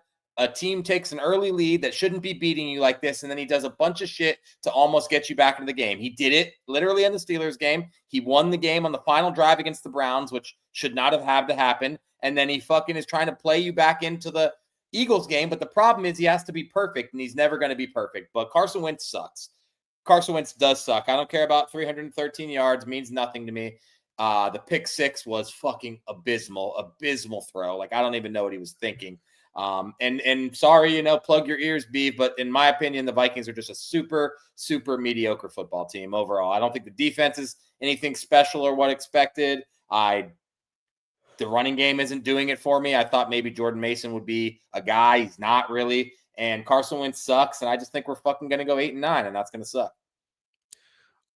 Shady B was going after fat girls here. I don't really understand it. What more do you want from Wentz? Listen. I don't want you to throw pick 6s. How about that? I don't want you to throw 2 interceptions and no touchdowns. I don't want you to put the game out of reach in the second quarter. That's the problem I have is people do that because it's Carson Wentz. Like, Carson Wentz wasn't the reason we lost. Carson Wentz is the reason we lost. He's the reason we lost. Well, your defense was really bad too. No, Carson Wentz threw a touchdown to the other team. Yeah, but if you throw more touchdowns to the other team than you throw to your team, you're the reason we lost. But here's what my pushback on this. We are not talking about a guy who's supposed to have a a successful career and promising. We're talking about a guy who literally was not employed until August 25th for a reason. This is Carson Wentz. This is your backup quarterback. You can't, this is my problem though. You can't blame losses on a backup quarterback. It's a backup quarterback. Okay, I will take back a little bit of what I said, but not all of it. But I'll acknowledge these two comments. Jalen Hurts absolutely torched the Vikings, not taking that away from him, and Carson Wentz lost the game. Those are what happened. But what more do I want from Carson Wentz? A whole lot more. I want more. I don't want him to start at quarterback. I want more than 0 touchdowns and 2 interceptions. You just said it. You don't want him to start at quarterback, and I don't blame you. I honestly do not blame you. Yeah, how old is he? He's 32 years old. I just like, I saw Beeves like rankings of bad quarterbacks and Carson Wentz is on there. Thank you. Up stats tells me you didn't watch the game. Thank you. I really do think that's the best way to put it. Is I watched every snap of the game. It's just an eyeball test, dude. It's just an eyeball test. Carson Wentz played like shit, and then he made some throws. The game was out of reach. Hold on. I don't think you guys are understanding me. You just said it's an eyeball test, and Beav is saying you're bringing up stats. None of us are doing that. He's fucking Carson Wentz. He's Carson Wentz. Nobody wanted this guy. He's bad. He's a backup quarterback. And okay, that's fine. No, that's fine. Then that's the point. Then we're both kind of saying Carson Wentz sucks. Yes, we are saying that. But the difference is, I think that you are expecting Carson Wentz to be good. Not you, Vikings fans. I'm with Fat Girls. What the? Okay, you don't want him to throw pick sixes. I understand that. But again, that's like saying I want a fucking cat to bark like a dog. He is unemployed at 32 for a fucking reason. Okay. That's what he does. And you're saying Carson Wentz sucks. Totally fine. Holy shit. Yeah, Carson Wentz sucks. Holy fuck. Beeves getting his ass in a twist because I brought up a stat. Don't. Why am I screaming? Because we're acting like Carson Wentz is a serviceable quarterback. He's not good. Okay, I didn't realize at the beginning of this that was the argument. We could have just said that, but yes, then we're on the same page. This is listen. This is not good. Probably not good. Sam Darnold leaving. I will not shit on them for that. I really won't. Because if I ran the Vikings, I would have had a really tough time paying him. But dude, I'm also the same guy that thought Baker Mayfield was going to be a rental in Tampa and did not want us to do well and tank and draft a quarterback. So it's like the Bucs kept him after one really good year. Maybe the Vikings should have done that, obviously. But Daniel Jones too is like, holy shit. Yeah, he does. He does. What he's making. Is he the GOAT? Yes, very funny. Yep, Denny Dimes in. I know. It probably means JJ McCarthy will be back next week. And they play the Chargers on Thursday Night Football. So actually probably not. It is we're not going to go down the conspiracy rabbit hole of if JJ is actually hurt or not. I don't know that he's ready to play in the NFL, but Cam Ward's not ready to play in the NFL. Carson Wentz is not doing you any favors. I think playing JJ is the right move, regardless of if he does well or not well, because you at least have a future. I will stand on business as somebody who doesn't just blindly support his team or anything like that. I don't think anybody gave JJ McCarthy enough chances before we're writing a guy off and calling him a bust. Some guys get 3 seasons before we call him a bust. They're still giving Trevor Lawrence chances. Sure. So he's played a game and a half for whatever the fuck he played. I'm not writing off JJ McCarthy by any means. I'm just ready to see him. You have told me to go back to taking a side. I will take the side of being JJ McCarthy hater. I 1,000,000% agree with what you just said. And people forget that like playing quarterback is really hard. It takes time. It takes reps. It takes mistakes. Peyton Manning, Brett Favre. These guys were not good in year one. I truly do think the future could be promising for JJ McCarthy, but Snowman will agree with me on this. Just given what he came from, it's not going to happen overnight. He should be playing and he should get reps 1,000,000%. And he probably will. I think this game made sure that happened because I think we're getting to the point where I don't think you can find an angle where the Vikings are contenders this year. Yeah. And if JJ will never succeed, sorry. Played 2 weeks, one of which he was NFC Player of the Week. The NFC whatever you want to say, but that's actually just the reality of what actually happened. Sure. 1,000,000%. Absolutely 1,000,000%. I think writing off JJ after playing 2 games is ridiculous. But I think crowning him is also ridiculous. Not saying anybody's doing that, but let's No, see. the NFL wanted to. I admit that. The NFL was ready to make him the poster boy after the comeback win against the Bears. The NFL was ready. I give you that for sure. Yeah. He played 7 really bad quarters, but 1 incredible quarter. And doing it on the road in week 1 against the Bears was awesome. And so there's got to be more of that in him. I would have much more fun going 7-10 with JJ McCarthy in there than I would watching any more Carson football. 1,000,000%. So we're gonna move on, but I am curious, who do the Vikings have next? Do you know their schedule? Chargers on Thursday Night Football. Is it at home? I believe it's in LA. I mean, that's a tough spot to put him in, isn't it? Mm-hmm. It is. It's probably not gonna happen. Or is it a tougher spot to put Carson Wentz in because he just played? JJ's a little bit fresher. Might be the perfect time to put him in. I don't think they will. I think it will be the 10-day break, and then he will. Oh, dude, that's the time. The Chargers defense stinks. Yeah. Okay. All right. Where's Snowman? Snowman, we'll make a wager. It can't be for our hair because I have no hair, but we'll make a fun wager if JJ McCarthy starts that game. Dude, I'll tell you right now. Even though I have my opinion of JJ not being a good quarterback short term, I put myself in the shoes of what? Didn't even think about this Harbaugh versus JJ if that happens. Oh, come on. NFL's going to try to push for that, dude. He should play. He should 1,000,000% play. Didn't even think about that narrative. He should 1,000,000% play. Yes. Yep. That would be the smart thing to do if you are Kevin O'Connell. And I think Kevin O'Connell is a smart guy. But yeah, last thing, that Vikings defense, you got to be a little bit better than that against Jalen Hurts. You just do. I mean, 2 receivers having 125 and 180 yards is absolutely insane. We'll go back to the board. There was one more game to talk about, Steak, in the 1:00 slate, and that is the Panthers and Jets. Let's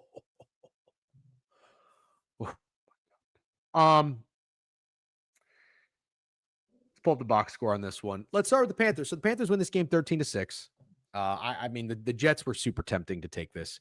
The Panthers are a different team on the road so far, so that's proven to be true. Even if they won this game, the Jets are like historically bad, and I have the Jets under 4.5 wins. They're 0-7. It's looking great, but I'll tell you, I'm a little bit nervous if Justin Fields gets benched because he's that bad. Tyrod Taylor is not very good, but he's better. Bryce Young, 15-25, 138 yards, 1 touchdown. He played a pretty clean game. 62 QBR. He got hurt, though. I think Andy Dalton came in and finished it out. Dowdle had another nice game, 17 carries, 79 yards. Chuba got 14 carries, 31 yards. Leggett, it was the Leggett game, always. 9 catches, 92 yards, and a touchdown. But the Jets either have an Aaron Glenn problem, a Justin Fields problem, or they are just top to bottom a bad football team. Yeah, they have an everything problem. They're bad. They're bad. Yeah. They had like one of the best, most promising young defenses in the NFL like 3 years ago. It feels like 20 years ago. They're so bad now. And Justin Fields, the Justin Fields project is over. I don't even know like if you can make Justin Fields your backup quarterback questionably somewhere. You know what I'm saying? Like Justin Fields is bad. He cannot throw the football. He's really fucking bad. And the more and more tape, it feels like Justin Fields always kind of starts the year decent somewhere. And then just the more and more tape people have on him, it's so fucking easy to figure out. And he looked fucking miserable, really, really miserable. And Aaron Glenn being a bad coach surprises me none. Absolutely surprises me none. I don't know that he was a good defensive coordinator, to be honest. Is the Detroit Lions defense any good when he was there? I think it's so funny. They were acting like, oh, they lose both coordinators. It's like, bro, Ben Johnson is a one-of-a-kind fucking guy. Coach, coordinator, whatever you want to call him. And Aaron Glenn is like so many other guys we've seen before. And who thought Aaron Glenn was going to be good for an offense? I just don't even understand, really. Like, the Aaron Glenn thing was confusing from the jump for me. I think the whole thing with Aaron Glenn is that when the defense was healthy, he was a good coordinator or something like that. Yeah.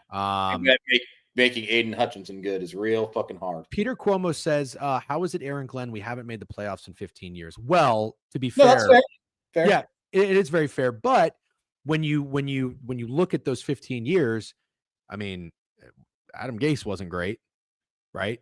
Like you can't, what I'm basically saying is it's not even like you're not a 3-4 team. You're not a 2-5 team. Like you're 0-7 and you just scored 2 field goals against Panthers at home. It's really bad. But I'm not.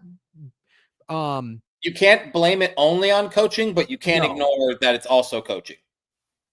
Yeah, there's coaching is responsible. I'm not saying he's the scapegoat though. Gase is the worst coach in the NFL outside of Nagy. Yeah, I'm in on Aaron Glenn. I'm in on Aaron Glenn. And again, I faded the Jets because I faded Justin Fields. Justin Fields, when I just looked at his face and thought about him being the quarterback for the Jets in a New York market, he does not look like the guy that can handle that. And that's fair, DJ and Donnie. This is a fair point. You can't fully write him off. I'm prepared to personally, but I know what you're saying is true. I'm listen, we're both good with that. Like, you're listening to two guys who are both good with that. However, there are examples. Will Levis was terrible, and Brian Callahan still gets fired and is atrocious. So it's like, it could be that. I'm not saying it's that. I'm okay with Aaron Glenn. What does this say? Salah has the boys balling. Some guys were meant to be coordinators, and Robert Salah's absolutely. So he should do it forever. Absolutely. Part of the reason why Niners were my best bet last week. Nobody's talking about DGen 3 best bet hits in a row. No big deal. They ran Salah and Ulbrich out of the coaching staff, and they were the best head coach combo. Salah and Ulbrich now leading the elite Niners Falcons defense. Yep. Also, the Jets defense has been good last 2 games. Offense is just disgustingly bad. Okay. Fair. 2 weeks ago? I forget the game. God. Oh, the Broncos. They almost beat the Broncos. Oh, yeah. The defense was, yep. Yeah. All right, you're right. Hey, keep us honest, baby. Keep us honest. There we go. We like that. Yep, London Broncos. Yep. All right, good stuff, guys. Are we enjoying the recaps, everybody? Sounds like it. We got 140 in Twitch. Let's fucking go, everybody. Thank you very much. 42 on YouTube. Guys, if you are in here on Twitch, make sure you're following the page. We appreciate all you guys who are subbed. If you're watching on Twitter on a platform where we don't monetize, that's okay. Throw us a like or retweet something. We appreciate the support and the engagement. Love doing this, all right? Okay. Let's go to the 4:00 slate. Yeah, fuck it. I was gonna say, do we want to come back to this game? Let's just talk about it. Giants Broncos. Broncos. Listen, Steak. I was talking about this with you and Greg today in our DGen chat with our plays. We went 2-2 in our newsletter. Browns, Niners, Broncos, Chargers, and we'll talk about the Chargers game in a second. And Greg said, "Yeah, really regret the Chargers." And I said, you know what? I don't regret the Chargers. I don't regret any of those plays. I like the Broncos a lot. I like the Chargers a lot. I really did. Bad bets. You don't have to regret every single bet. I regret the Chargers. I regret the Chargers. I need to be held accountable personally. I'm not saying you feel this way or Greg feels this way. I need to be held accountable for consistently watching the Colts look really good every week. Like we just talked about it. What team can we say has never really looked bad, or have we said sucked all year? It's the Indianapolis Colts. Yeah. Indianapolis Colts are playing good football. Why would I want to fade them? Makes no sense. It's because I have a fucking man crush on the Harbaugh Herbert thing, and that hasn't really done me that well this year, even though they're only 4-3. I'm not writing them off yet, but that was an ugly game. The Colts just look fucking good and in sync, and Daniel Jones looks amazing. And I am 100%. I'm not trying to get sharp again with the Colts. I still think they're being disrespected because of what everyone expected from them going into the year. Not a shot. I lose money betting against this team again. There's just no fucking chance. Okay. We were gonna talk Giants Broncos, but now on this note, while you just said it, let's talk Colts Chargers. So the Colts win this game 38-24. I have nothing else to add to what you just said. You're absolutely right. Like every year there are those teams that look good and are good, and you don't want to put your money against those teams. So I did. Somebody tweeted this. I don't know if it was Cam or maybe it was Beeve. It was like the Chargers being favored is hilarious. Yeah. That's how these things work out. In hindsight, you're like, what the fuck was going on and why did I fall for it? I compared it to the Jags Texans. Like that was the wrong team favorite at the time, in my opinion. Felt the exact same way. And I was like, you know what? This just feels like the right spot. And that's why I don't have the regret. The regret I have, if I have anything, is thinking deep down that this Chargers defense is fucking fugazi, like I've said for a long time. But honestly, man, the Colts just might be that team. I love watching a team who goes out and either drafts or signs or trades for a player and uses them. Do you remember, and we know this now, like the guy wasn't very good, but do you remember when the Giants drafted Kadarius Toney? Yeah, of course. And they never used him. Correct. Never used him. Like he had like 2 catches. You know, it's Yeah. like, why aren't they using Kadarius Toney? The Colts using Tyler Warren the way they're using him, it's just like, as a football fan, I just love that shit. Yeah. 4 catches, 69 yards, another touchdown. Pittman's getting involved. Alec Pierce, 5 catches, 98 yards. Jonathan Taylor is a fucking freak. 3 more touchdowns. And man, Daniel Jones, like 23 of 34, 288, 2 touchdowns, no interceptions. Let's be honest, dude. Daniel Jones has been incredible. Unreal. He has been unreal. And it's not, this is the thing. Like, you can watch these, you can look at these stats and you can think a guy played well. You can look at the QBR, you can think a guy played well. But when you really watch them, that tells you the full story. And I understand everybody can't watch every game or whatnot, but I watched that 4:00 slate and I watched Daniel Jones, and he is making smart decisions. And that was really the knock on him. You know, I heard a stat. I don't know if this was VSiN or pardon my take. I like to try to cite our sources and give credit, but Cam Ward is the first quarterback to lose 5 fumbles in 5 games since Daniel Jones. Oh, damn, really? That's a funny one. That's the kind of guy Daniel Jones used to be. He was an idiot. He was careless. He was a turnover machine. I mean, he's playing clean games. He's making smart plays. And not only that, he's making good plays. So anyways, very, very impressed with the Colts. Justin Herbert. Oh, we got a masterclass, ladies and gentlemen. Plus 750. I know it's nothing crazy. $25 wagers are not going to get fucking the Beavs of the world fired up, but a win's a win. Herbert, 37 to 55, 420, but he really didn't play that well. He had 2 interceptions, bad interceptions too. Yeah, I'm not going to sit here and overreact about a damn stat from the Chargers. I know Oronde Gadsden had 7 for 164, which is pretty fucking cool. I don't give a fuck. That was all garbage time. The Chargers got their asses handed to them in every single way, and I don't give a fuck if you had 420. I'm happy you hit the wager, obviously. I always wanted to hit bets, but I don't give a flying fuck about 420 from Justin Herbert. They look like dog shit. Yeah. Okay. So I guess this Oronde Gadsden thing is unbelievable. 7 catches, 164 yards is just an insane stat line from him. I think he got hurt at the end of the game. I don't know exactly what happened, but I think he got hurt at the end of the game.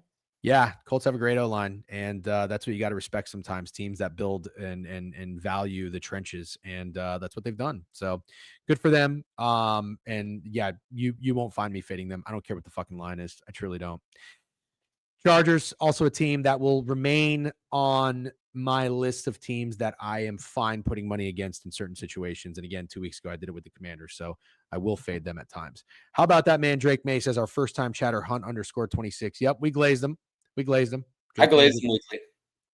Go back and watch the stream if you want, if you missed the Drake May glaze. Okay, Giants, Broncos, unbelievable win. I mean, if you had the Giants money line, that is a brutal beat and steak. I was telling you during this game, I'm like, if the Broncos win and don't cover, I'm going to be really upset, because not only did we bet them, but I know you've got the Giants over wins. And goddamn, dude, between this and the Cowboys, you should be sitting pretty at 3-4 minimum.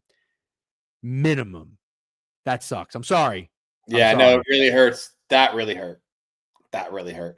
33 points in the fourth quarter. Let's start with the good from the Giants. I mean, Jackson Dart on the road against the Broncos, 15 to 33, 283, 3 touchdowns, 1 interception. Didn't run much, but man, he was throwing a nice ball. He really was. He was elusive in the pocket. He was extending plays. He was I'm just saying, not what I expect from this fucking frat bro motherfucker from Ole Miss. He is playing high IQ football. He threw a really bad pick 6 that I guess ultimately lost the game. It has to be mentioned. He is a rookie. I'm not shitting on him for it. I just don't want you not to mention it because I know someone in the chat will. Jackson Dart seems like a guy. Jackson Dart seems 100%. Like a guy. 100%. Little Drake Mayish. Yes, this is what I was going to get at when we start talking about the Broncos. Also, Bo Nix looked amazing in the fourth quarter. He absolutely did. Cam Scatterbo, 16 carries, 60 hard-earned yards, 3 catches, 34 yards. Wan'Dale Robinson, 6 catches, 95. Bellinger, 88 receiving yards. Like, this is the other impressive thing. Look who he's throwing to. Yeah. Like, that's what you have to remember with the Giants. There's no name. Nothing but flowers for Jackson Dart, in my opinion. Bo Nix was awful most of this game. 27 of 50. Dylan Gabriel numbers, 279, 2 touchdowns. He did play very well in the fourth quarter, but I think that fourth quarter is more about the Giants defensive coordinator, Shane Bowen. This guy. Now listen, Did you hear Brian Burns yelling about it? Yep. I saw that clip. Everybody gets to be mad. Also, Brian Dable sucks. And I know, sorry, I'll let you go on your rant, but I just want to say one thing. Sometimes getting the right quarterback saves your job. I don't think that's going to happen with Brian Dable. I think there's got to be some discussion about Jackson Dart not wanting to play for Brian Dable. Brian Dable sucks, asshole. He's an awful coach. He's right on my list with fucking Raheem Morris, who we'll talk about later. But I think Brian Dable has to go. I think a lot of these losses are on fucking coaching. Yeah, the play calling soft as fuck. When Bo had 2-minute drives, play calling to move the ball at will. Yep. Yeah, Brian Daboll, I think, is actually a shit coach. I like that he gets these guys to play. Because what I was going to say about that defense is one of my takeaways. The guys they have on that defense are kind of nasty. They've got 2 dudes in the secondary. I want to say one guy's name is Andrew Phillips. And then one other guy. Fuck, it's dry. I told myself. Are you talking about the Giants or the? I'm talking about the Giants. Well, Javon Holland got hurt. You're not talking Javon about Holland is good. No. Yeah. Do you know who the Phillips is though? Andrew Phillips. I think they drafted him from Kentucky. Yeah, I just didn't know his name was Andrew. I think it's Andrew, Andru. Okay. Am I way off on this? I don't know. We can look it up. Anyways, the way those guys were playing and covering for 3.5 quarters. Oh, Drew Phillips. I am right. Okay, thank you. Ball note. WDJ. Yeah, listen, I gotta tell you, those guys look good. They really did. And Brian Burns, I mean, bitching about the coordinating. I'm not trying to like take blame away, but man, just from watching that game, I thought the guys playing defense for the Giants played their dicks off. I really did. Giants deserve to win that game, man. Yep, he's great, but he gets a shit ton of PI calls. I have such a problem with PI calls. Like, it really, they, playing cornerback looks miserable. I don't know who would want to be a cornerback. Miserable, dude. I get it, man. You can't like put your arm around and grab, because it happened on the Broncos drive, the first one with 6 minutes left. There was a 4th and 2, and they called the guy for like pulling. He had his arm around his hip, and like, yeah, I get it. You can't do that, but like, also, I don't think the pass was going to be caught regardless. And the underthrows, like the Broncos actually got fucked on the one where the Giants got that go-ahead touchdown. Riley Moss turned around. He played it exactly how you're supposed to play it. They made contact because the throw sucked. So now we're rewarding the offense for a shitty throw. Insane. That's the only reason why I can't be too butthurt about the Giants, is because that was a bad call. Also, I watch so much football. There's just bad fucking defensive penalties, specifically secondary ones, illegal contact, holding, pass interference. There's so many bad ones a game that it's crazy. Crazy the way. Even in the end of the fucking Falcons game, there was like a stupid illegal contact when they sacked Penix, and you're like, this is just crazy that little ticky-tacky bullshit can take away a minus 15-yard sack or something like that. Like, it's crazy. That's the other thing, Steak, too. I feel like for whatever reason, the penalties always happen in like the most crucial moments. It's like calling back a big run, a third down. Yeah. Or negating a sack. Like, it's like, what the fuck, man? And I agree. Like, dude, the refs have to be in place. Penalties have to be called. There are egregious penalties, but sometimes I think we get away from the egregious stuff, and it's like they're just looking to call something. Oh, you know what though? You maybe have to call it, but Micah Parsons got called for a hilarious one. I saw it.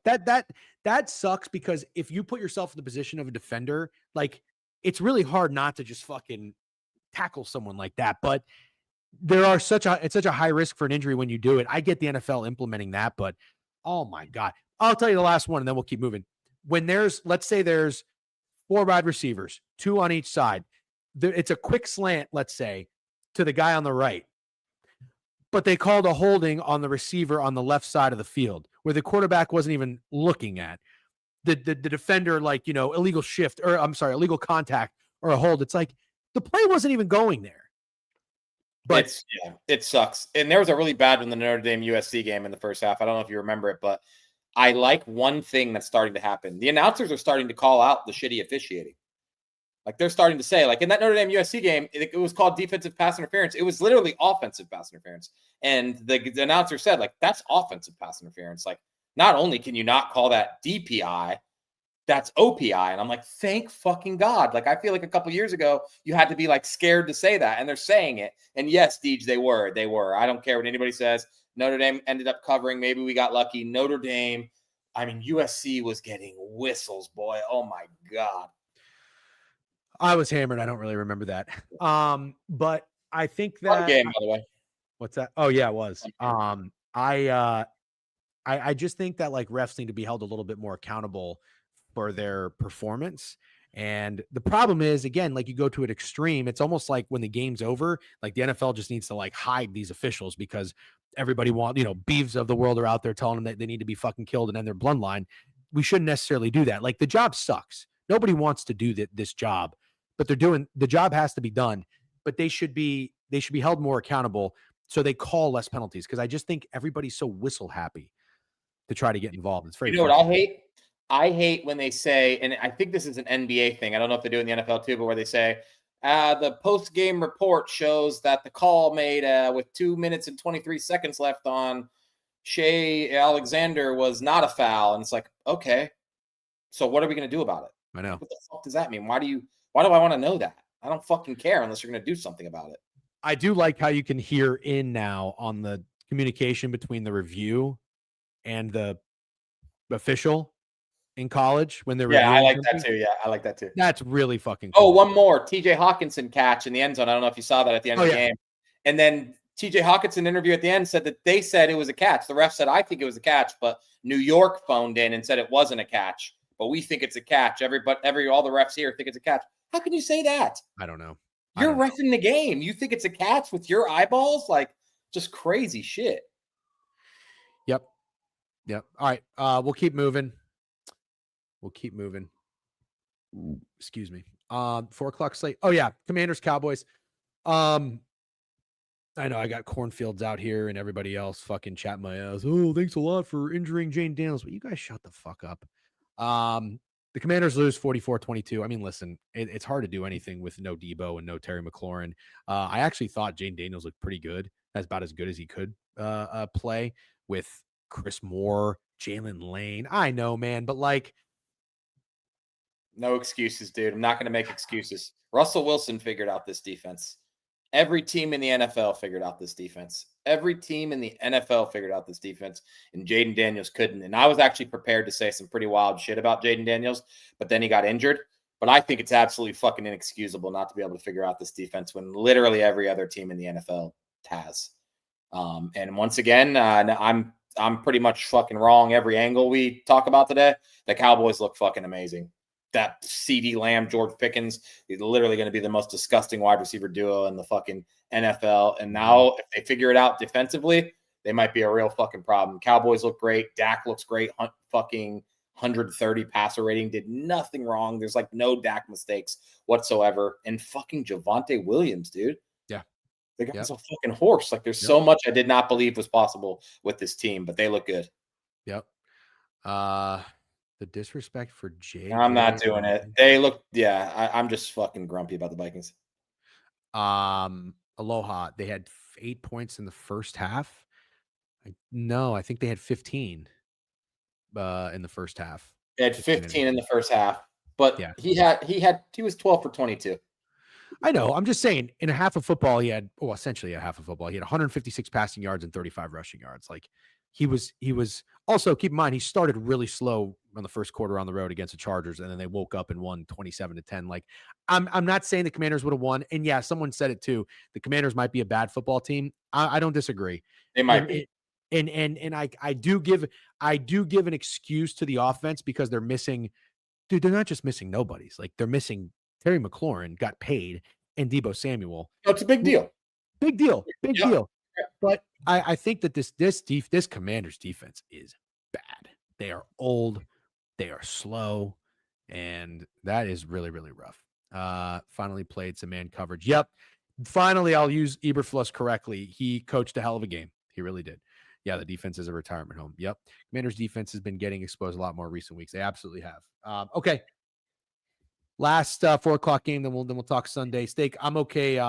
Oh no, we gotta preview the Monday night games tonight. I was gonna say if I had to shut it down a little early because I do have to run out, but I got time. Should never traded Brian Robinson. I agree. I mean, I like Bill, but I thought Brian Robinson was good. Anyways, I don't give a fuck about Brian Robinson, to be honest. Okay. Brian Robinson's a nothing to me. I think you could replace Brian Robinson with 20 guys that are free agent running backs right now, personally. Last thing I want to say too, you talked about it. Good job. I mean, we're not perfect. We have some really bad takes, but do we get to pat ourselves on the back for being pro George Pickens trade to the Cowboys? Because I think there were people who did not like that. Yes, I think we can Vic lap being George Pickens guys. I fucking love it. In a week where we need something to fucking help us out, maybe, sure. Yeah. Okay. Packers 27-23. Well, I mean, dude, I know. Remember when we were, and I was doing this too, like half jokingly, but half serious. Like the Packers looked so good through the first 2 weeks of the season, or maybe it was 3 weeks. Yeah. Did they go back-to-back games? Commanders, Lions. Is that what they did? I mean, Commander. Yes. The Packers going on the road and almost losing to Jacoby Brissett and then the Cardinals is just inexcusable. And I get it. Any given Sunday, every week is hard to win, but there's I just have to stop. I have to stop watching the Packers. That's what I have to do, Steak, because I did this last year. I bought into them winning the Super Bowl. When the Packers are rolling and look good, they look so good. But then I got to remember they have this side of them too. Jordan Love is so fucking annoying. I'm sorry. He's so fucking annoying, this guy. I can't stand Jordan Love. And I'm sick of LaFleur's bullshit too. I'm sick of these motherfuckers. I'm done watching the Green Bay Packers because this is what I'm going to do. If I keep watching this team on the right time, I'm either going to fade the fucking shit out of them or I'm going to bet them to win the fucking Super Bowl again. I'm sick of them. That's my only takeaway from this game. Yeah, well, I got a weird feeling about the Packers, unfortunately. They're kind of giving me, you want me to be honest? Packers giving me a little bit of Eagle vibes. In what way? They're winning games ugly. They're not impressive. Their Bengals win wasn't impressive. They lost to the Browns. They tied the Cowboys, and they literally could have lost to the Cardinals with Jacoby Brissett at quarterback. But they're 4-1-1. They got Micah Parsons. He's an absolute game wrecker. Holy fuck, that guy's insane. I can't even believe we're going to be talking about the Cowboys being competitive this year, and they could have just given that guy his fucking money and greatly improved the defense, but whatever. Packers give me the vibes of a team that's going to not look pretty all year, but keep winning. They're 4-1-1. They're 4-1-1. If you would have watched all the Packers games without seeing the scores or knowing, you wouldn't have guessed they were 4-1-1. Yeah, I think that me too. I guess my question is, and I love me a good comparison. Are they going to be the Eagles that were 10-1 and then end of the year 10-6 and looked fucking terrible? No, not at all. So they're going to be the Eagles that go to the Super Bowl? They're going to be the Eagles that go to the Super Bowl and everyone says they suck the entire year. And then even after they win the Super Bowl, maybe people will say they suck. That's my prediction. And Auto Gelato, this is like a great way to put it. A great way to put it. It's like, I don't know. Am I impressed that he gets the job done in the fourth? Or am I annoyed that for quarters 1 through 3, he looks like fucking Bo Nix? Well, I bet the Eagles to win the Super Bowl in the year after they did. And then I bet the Packers to win the Super Bowl. If the year after they win, I'm never going to do this again. Yeah. I'm going to throw out my computer and my camera and I'm never going to talk about sports again because. If the Packers win the Super Bowl? Yeah. Like how Big Cat has like a pinky team? Yeah. What should I do if the Packers win the Super Bowl? Bad, dude. This is a bad pinky team. I'm telling you, man. No. Yeah. I'm not cutting off my pinky if the Packers. I know, but don't even do anything crazy. I literally thought the same exact team could win the Super Bowl last year, and all they did was get better with Micah Parsons and another receiver. J.S. Sparks, just want to say, no one said the Eagles were an under-the-radar team either. They said they were frauds. That's fair. Just saying. Yeah. I left for a bit. Did I miss Javonte Slurpage, new environment in 2 years? Yeah. Oh. And Snack said to give you your flowers. Also, it should be noted, this was in my masterclass, or no, my game script video in week 1 when I bet on Javonte Williams in the first quarter. Brian Schottenheimer is he focuses on the run. And you know what? It does help the quarterback. It helps the offense. And Javonte is running very, very well. So good for him. It's good to see it. I don't know if he's a good or bad guy. I think he's a good guy. All right.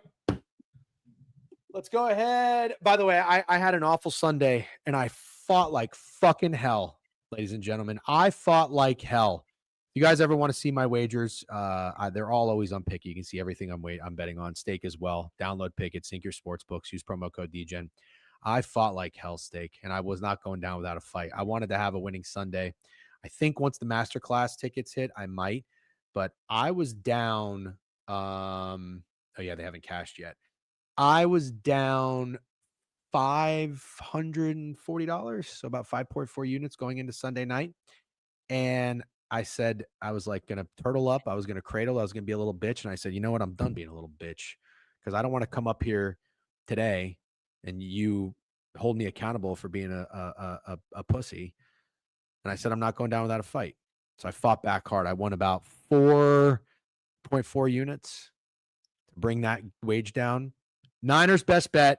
Christian McCaffrey over 60 yards. Christian McCaffrey 90 yards. Christian McCaffrey 100 yards plus 370. Yeah, that was a great fucking call, man. That was a really good call. And he did hit his receiving yards, so it's not like it was super sharp or anything. But it really just felt like the game Christian McCaffrey was going to run all over his opponent at home, off a loss, and the Falcons defense, who are pretty good, on a short week after playing the Bills and having their highest of high. But I don't know what my biggest takeaway in this game is, Steak. Like, the Niners, that wasn't easy, you know? And it felt like it had chances to be easy. And then it felt like it had chances to, oh my God, they're going to fucking lose this game. The way the Falcons were abusing this defense of second and third stringers on that 9-minute, 10-minute drive, if I wasn't invested, I probably would have I would have taken the Falcons live. That's what I would have said. But your boy Raheem Morris comes in eventually and just coaches. Nobody gives a better blank stare. Maybe Jason Garrett than Raheem Morris. But what are your takeaways of the Falcons as a Falcons investor? Okay, pause real quick because it's the perfect time to announce this. DC, tomorrow at 10 a.m., me, DGen, and Fat Girls will be discussing the NBA. We'll discuss everything we got. And here's my takeaway from this game. Okay. Talking with the buddies in the group chat. And my first takeaway was this. I'm a Michael Penix guy. I was in college. I bought stock in him. I bought stock in him this year. Obviously, I have Falcons over wins, and I have Falcons win the division. I am today going to sell that stock October 20th, 2025. I do not believe Michael Penix has anywhere near what it takes to be a successful quarterback in the NFL, and mostly because he's completely immobile. I can argue the arm. The arm is weird because it's like, is it accuracy the problem or is it arm strength the problem? Like, I don't know what the fuck. He doesn't look like the guy to me, the deep ball merchant, as they were calling him at Washington. He can't even do that in the NFL, but he looks really bad moving around in the pocket. However, I will keep 1% of stock because I do not think it's fair to write a guy off when Raheem Morris is his coach. And I think Raheem Morris is bottom 3 worst coaches in the NFL right now with Brian Daboll and Mike McDaniel. I'm sure chat's got other people I left out, but for me personally, those are my 3 worst coaches in the NFL right now. Mike McDaniel by a large margin, then Brian Daboll and Raheem Morris. Raheem Morris is an awful coach, and I would be so annoyed as a Falcons fan watching my team in primetime, and they keep fucking panning over to that guy's stupid, confused face. And you were right, man. You fucking said it. At some point, you have to talk about coaching matchups. You said it. Sean McVay is going to beat Liam Cohen. Okay. Should have said that here. How was Raheem Morris ever going to beat fucking Shanahan? Shanahan got his couple of his guys back, and it was a great read by you. But I am selling this Penix stock. Yeah, listen, I feel like I'm way more of a prisoner of the moment and very more reactive than you are. You usually keep your cool. You're pretty good about sitting on your hands. Bro's a defensive coach, and our defense got worse. Yeah. You know why I knew I had to sell? Because they beat the Bills, and I knew they were bad. They beat the Bills, and I literally said last week, I still think the Falcons are bad. And they are. It's funny. It's funny how well you start to know a team when you put your money in them, on them. But I do want to say the Niners had 13 points at home until the last drive of the game. Like, you can't blame it all on the defense. They held Josh Allen to 14 points, and I'm trying to defend the Falcons a little bit. Defend the defense for sure if you want to, but you can't defend the offense. Yeah, no, there's a problem, and good one. Yeah, 100%. And that really tells you something, how easy this offense put on a show. Bijan, Drake, now they have Darnell Mooney back, Penix, like Kyle Pitts. Everybody looked so good against Buffalo, and Sean McDermott's supposed to be a defensive guy. That's the dude who needs to be like half in, half out of the door. But yeah, it's not the Falcons, in my opinion, are just, they have pieces, they have some exciting things. Never forget when Cornfields, who loves to shit on my wagers and say I jinx and ruined people's careers, never forget when he was touting his Super Bowl number last year with the Atlanta Falcons. I just always want to keep that at everybody's brain. I'll leave Fat Girls out of it too. I know he was right there, a little minnow. But the Atlanta Falcons are just not very good. Niners, 5-2. Might be live. Might be talking about them because they're one of the teams I was going to mention to you. When have the Niners looked awful this year? I'll give you a time. The Niners, I thought the Niners looked pretty bad against the Jaguars. Against the Jaguars. Yeah. Still in that game, dude. And Brock Purdy played that game. Yeah. When Purdy plays. I don't know, man. I don't know. Niners are that team for me. They've been in every game they've played, including their losses. Fair enough. All right, guys. Team. They get a few of these guys healthy, man, and I'm not counting out the Niners at all. Great recap. And I will give Corn some credit. He does have Kyle Shanahan Coach of the Year, which seems to be a pretty good wager right now because he's very much in it. All right, let's preview the games tonight, and then we'll shut it down. Great recap, as always. Love the recaps. Cherish every weekend of football. Tomorrow we'll talk NBA. And so what we're going to do, tomorrow's NBA stream. Wednesday, we're going to talk college. We'll recap. We'll go over the board. Thursday, we are going to do happy hour. I cannot stream on Thursday. So we might do NFL either on happy hour or like a surprise stream at some point. So stay tuned to that. Okay. Lions and the Buccaneers. Lions are 5.5-point favorites in this game. I think it's been holding 5.5 pretty much all week. Yeah. And the total is 53. I think that sounds right. Nothing looks weird. Nothing looks fishy. I know a lot of smart people, the pros, if you will, are taking the Lions here. Oh no, let me see. Wager Talk says it's 4.5 up to 6. Sorry. So there is quite a bit of steam on the Lions. 52.5 up a point in this one. WGN Family Recap. Thank you very much, Crutch. I'll say this, and I know I tweeted it, and Beeves already on my ass because he's such a fucking tough guy. I think it's a bad spot for the Bucs. They're 5-1 through 6 weeks of football with half of their team injured, if not more than that. It's amazing that they're 5-1. Am I going to be upset if they lose this game 38-10 and they're 5-2 after 7 weeks? No. It's the fucking NFL. Shit happens. You're not going to win every game. The Bucs are not going to win every game. I think the Lions are very good. The Lions are off a loss. However, even if I was not a Bucs fan, would I put my money against Baker Mayfield? Would I hammer the Lions money line? Would I bet the Lions on the spread? Fuck no. Because what do we talk about? We're literally talking about it right now. Bias aside, pretend you don't even see this. Pretend you don't see this. What did we just say about the Colts? They're a good team that shows up every week. Let me say that so you didn't have to say it about Go ahead. Shouldn't be fading the Bucs right now. Deep down, do I like the Lions? Yes. Would I normally take the Lions? But I think the Bucs belong in the same category as the Colts, man. Colts might be beating the shit out of teams a little more, but Baker Mayfield is a fucking dog, and he's not losing any games. And I think he's a tough guy to fade, especially as an underdog. He's literally the underdog. You could put a fucking poster up for like the definition of underdog, and it's fucking Baker Mayfield. I know people are going to shit on that take, number 1 overall pick and Heisman Trophy winner, but also completely written off. There's never been a guy more written off than Baker Mayfield. So yeah, I don't want to fade Baker Mayfield, but my football brain does tell me it's the Lions. And Jabber Yaps, I kind of think it is a square over, to be honest. I think we get a square over, especially didn't that Lions-Chiefs game stay under significantly? Yeah. I actually took it. I don't know how these offenses are stopping each other. Defenses are stopping each other? I don't know how these defenses are stopping these offenses. Defenses are stopping these offenses, right? I would say that I guess I could tell you how. The Lions, I think, are going to be a different team defensively at home than they are on the road.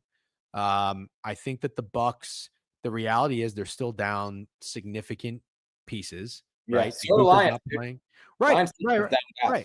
I'll tell you exactly how it stays under. It stays under if this is a game where it's like your heavyweight fight.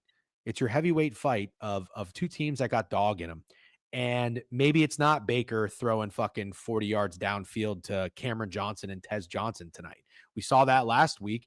But this week, what if it's more about fucking Rachaad White grinding out 4-yard runs? What if it's about Baker Mayfield? What if it's about Mike Evans? Sure. What if it's about Mike Evans? But let's be honest, Mike Evans isn't going to burn everybody, and light up the scoreboard necessarily. He might catch a touchdown or two when they get in the red zone. But this, I can't tell you I love the over. I don't. Do you think Corn is in hell with this matchup? Because if the Lions win, he's going to be excited because he's going to say the Bucs are frauds and he's going to shit on you. But also, he has that bet with you for Lions under wins, right? Yeah. Bad spot. This is is this a sandwich spot for Corn? Oh, wow. That's a great way to put it. No, he conceded the Lions. He's all in on the Bucs being fraud. So I think it would be worse. Like his bet would have life, but it would be worse if the Bucs won this game because he's actually also fading the Bucs, which you never know how many times he's doing it because, we only see the winning tickets, but he, Lions can easily go under their win total if they lose this game, man. It's 10.5. Is that what it was? 4-3. Absolutely, dude. Absolutely. Yeah, dude. I got a feeling, man. This might be a Rachaad White game. It might be. Yeah, it's kind of where I'm leaning to. I'm kind of leaning Mike Evans, to be honest. I know it's square. I got no issue with that. Emeka Egbuka has not been fully rolled out. That's all. I got a Bucs fan in my ear telling me he literally thinks he's going to play. Corn has $65,000 on Detroit -5.5 tonight. He just sent me the slip. $65,000? No, I'm sorry. Yeah, say, God damn, dog. Jesus, I was like, is Corn that rich? Holy fuck. Almost fucking pissed myself. Corn does not have $65,000. Does Corn want you saying what this? No. Jesus. No. It's hard to read. It's hard to read betting exchange slips. But no, he bought stock. He bought shares in the Detroit Lions tonight. Let's put it that way. Okay. Thanks, yeah, we can't know the amount after you said $65,000. No. Let's look at Rachaad White real quick. In all seriousness, I kind of have a hunch about Rachaad White. Also, I'll give you a guy in the Lions, Sam Laporta. You love Sam Laporta. It's okay. I don't blame you. You love him though. It's okay. Yeah, but no, stop I'm that. not calling you a slur. I'm not calling you a slur by saying you love Sam Laporta. It's okay. You love Sam Laporta. Okay. Say you love Sam Laporta. Say it. I like Sam Laporta tonight. No, say you love him. I like Sam Laporta. No, say you love him, dude. I don't love Sam Laporta. Did I take anything Sam Laporta related? He's not on my fantasy team. I have no investments in him. No. I feel like you bet Sam Laporta multiple times. 2 weeks in a row, Steak, and I had my reasons. He's off to a slow start. Getting kind of serious. I have a very, very good commitment issues. You might have commitment issues. I have a very good ball logic reason that it's a new offensive coordinator that is slowly integrating how to use Sam Laporta. And I took him against the Ravens and I took him against the Chiefs. And I think he scored a touchdown both times. W fucking ball knowledge. Why not go for fucking 3 date nights with Sam Laporta in a row? And you know what? At the end, Sam Laporta is going to start saying, "Can I leave my toothbrush at your place?" It's pointless for me to not have my toothbrush at your house. I end up coming every single week. God, yeah. I bet the guy 2 weeks in a row. Yeah, exactly. And you have commitment issues. But Sam Laporta is telling his family about you. I like Sam Laporta. All right. Let's talk Texans and Seahawks. Seattle is, I thought they were 3.5. They're 3. I got to tell you, I feel like this is a lot of respect for the Seahawks. Is it? The Texans stink. Well, here's the thing. I know they do, but this game comes down to one of two things. This is what it comes down to. If you are betting this game, this is what you're betting. Let me break it down for you as best I can. What's that saying? Layman terms? Yeah, layman terms. Honestly, you should get school credit or something in life because you learn so much. We went through the definition of epiphany. I mean, we talk about so many life lessons. Yeah, no, I'm with you. We're not stupid idiots. I mean, we're not that smart. Here's what you're doing. If you're betting this game, the Houston Texans. Yeah, come to think of it, Dejan always brings up Sam Laporte. Literally 2 weeks in a fucking row. You can go on my picket. You can go on my picket and see how many times. We're not going on your picket, dude. We're not going. I'll go on my picket. I'll go on my picket. Care. Anyways, let's talk about this game. Then I got to wrap it up. The Texans looked great last game before their bye week. They looked good in the fourth quarter in the second to last game before their bye week. Here's what we're gonna do. We're gonna tell you. Did you ever read Goosebumps back in the day? No, not Goosebumps. Animorphs. You could choose your story. Okay, this is what you're choosing. You're choosing to believe that after an 0-3 start, where the Texans lost to the Rams 14-9, the Bucks 20-19, and the Jags 17-10, a game they probably should have won if it wasn't for Nico Collins' fumble, and followed it up. What I'm getting at by telling you the scores is they were close losses.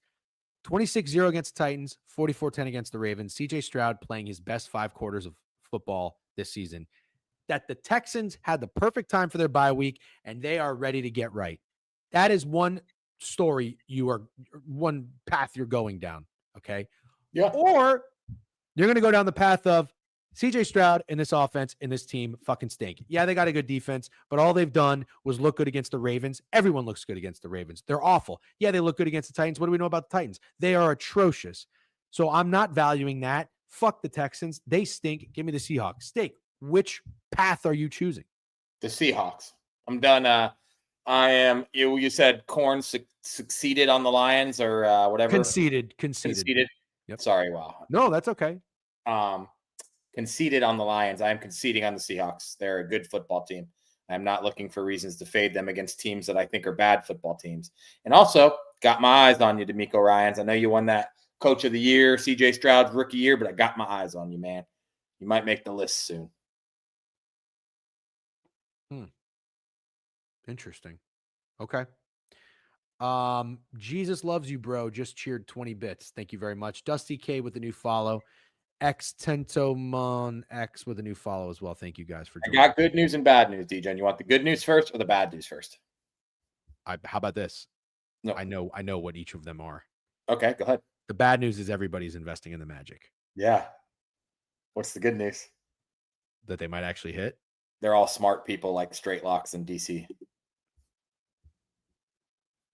What's Hovey on? Knicks championship parlayed with Knicks to win the championship next year. Okay. Stingley Shadows JSN tonight. Yeah, play the song. I can't wait. Sounds like we have the whole fucking squad behind us. Yeah, it's going to be crazy, or it's going to be really bad. It could go really, really bad. Listen, you gave your top songs of female artists not that long ago. Where did Torn by Natalie Imbruglia? I mean, it's a really good song. It wasn't on my list, but I didn't give the list a lot of thought. You gave top 5. Would you say that's top 10? It's really good, dude. It's an amazing song. Yeah, that's not a You're a little late. I'm already torn. Amazing song, dude. Really good. Okay, you're not giving me a yes or no answer though. Top 10. You can say top 15. I won't. That's okay. I don't want to say who the fuck wants to say top 15. That's a lot of songs out there. Oh, I know, Nate. I'll be there. Boots on ground, home opener, Wednesday night. I am torn, like Natalie, on this game because I think I'm a Seahawks guy, sneakily, and I wanted to fade them initially after the Sam Darnold signing, but I gave it some thought. I value the defense. I like Clint Kubiak. Don't forget, 90 points with the Saints in the first 2 weeks last season. You know what throwback song chicks love these days? Need to know. Oh, Unwritten. Yeah, he's going to say some jelly written. Unwritten. He said Unwritten. Natasha Bedingfield. Oh, yeah. Bang. It's a banger, but it's not on my list. Listen, you keep saying there's a list. How far the list goes on? Is it top 25? I can tell you, I just have a list, and I'll tell you if a song's on it or not, and that song's not on my list. But you know what it is? What? Misery Business by Paramore. Great song. I don't know that one. Banger. You do. You definitely do. I guarantee it. Do you have any Evanescence songs on your? No, and I don't think that counts as a female artist. Because there's a couple guys playing guitar. Yeah, not a female artist to me. Who's playing? Evanescence is a band, dude. Evanescence is a band. All right. But she's a lead singer. Yeah, she's the lead singer of a band. We should do a DGen Weekly party bus in Nashville. Yeah. I want to go to Nashville so bad. Corn, I want to go to Nashville so bad. I fucking try to make DGen go. Can you help me?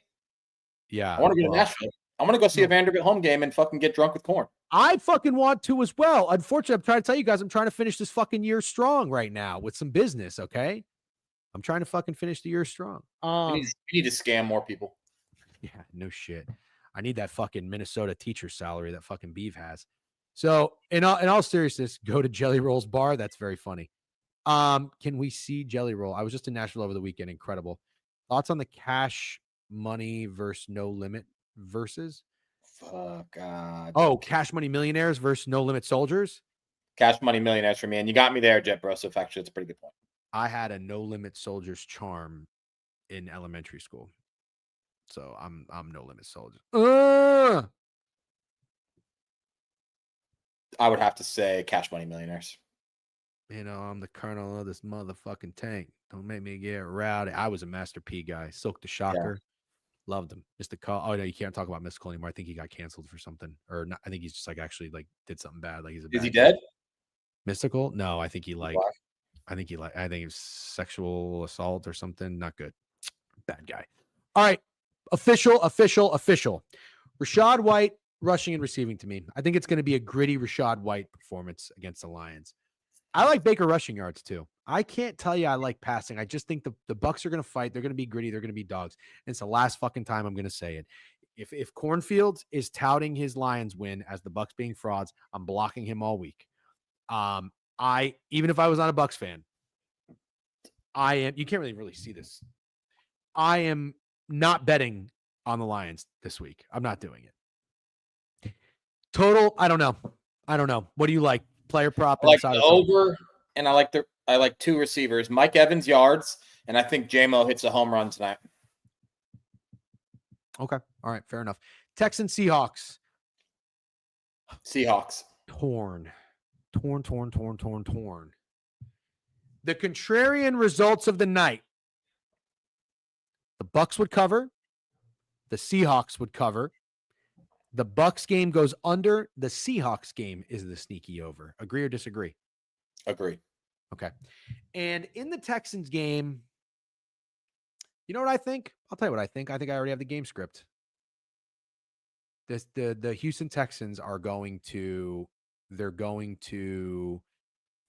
throw a bomb in the first quarter. Okay. Like I'm gonna play CJ Stroud passing yards in the first quarter. You're coming off a bye. Yeah. Yep. First ever game script you won't be awake to see the first quarter of.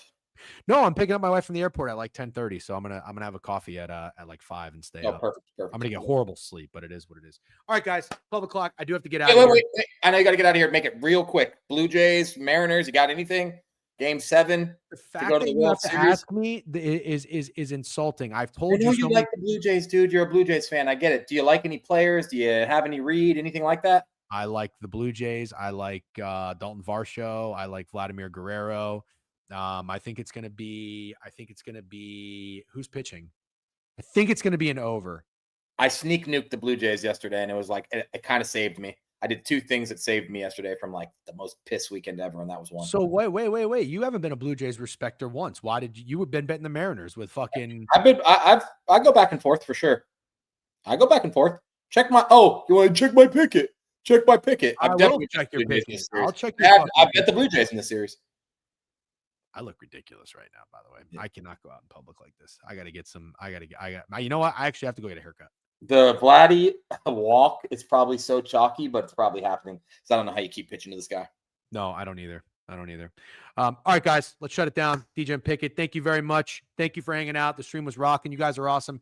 Is anybody live that needs a raid right now? 152 in Twitch. So you guys got to get in here earlier if you can't. Now it's middle of the workday. You can only do so much. I understand. Thank you for hanging out. Hold on, let's see who's live real quick. Looks like owner's boxes. Okay, let's go over to owner's box. The owner's box have said what's up. Go Blue Jays. Go Blue Jays. And you know what? I got no beef with the Mariners. Like I bet on there over win total. I like the Mariners. But I'm just representing the AL East. Go Jays. Fuck the Yankees. And they beat the Yankees, dude. Come on. How awesome is that? All right. I Goodbye. needed a haircut. I know. I'm going to go get one. All right, Sick. We'll see you tomorrow. Bye. NBA. Peace. Yeah, I know I need a fucking haircut. I don't have any hair product. I ran out today, so that's why I'm kind of in shambles. 70 viewers going over to Owner's Box. Awesome. Tell them what's up. Hope you guys had a great time with the recap. We love doing this. Thank you for the support. Good luck on all your wagers. Okay. And we'll see you tomorrow for NBA Talk. Peace.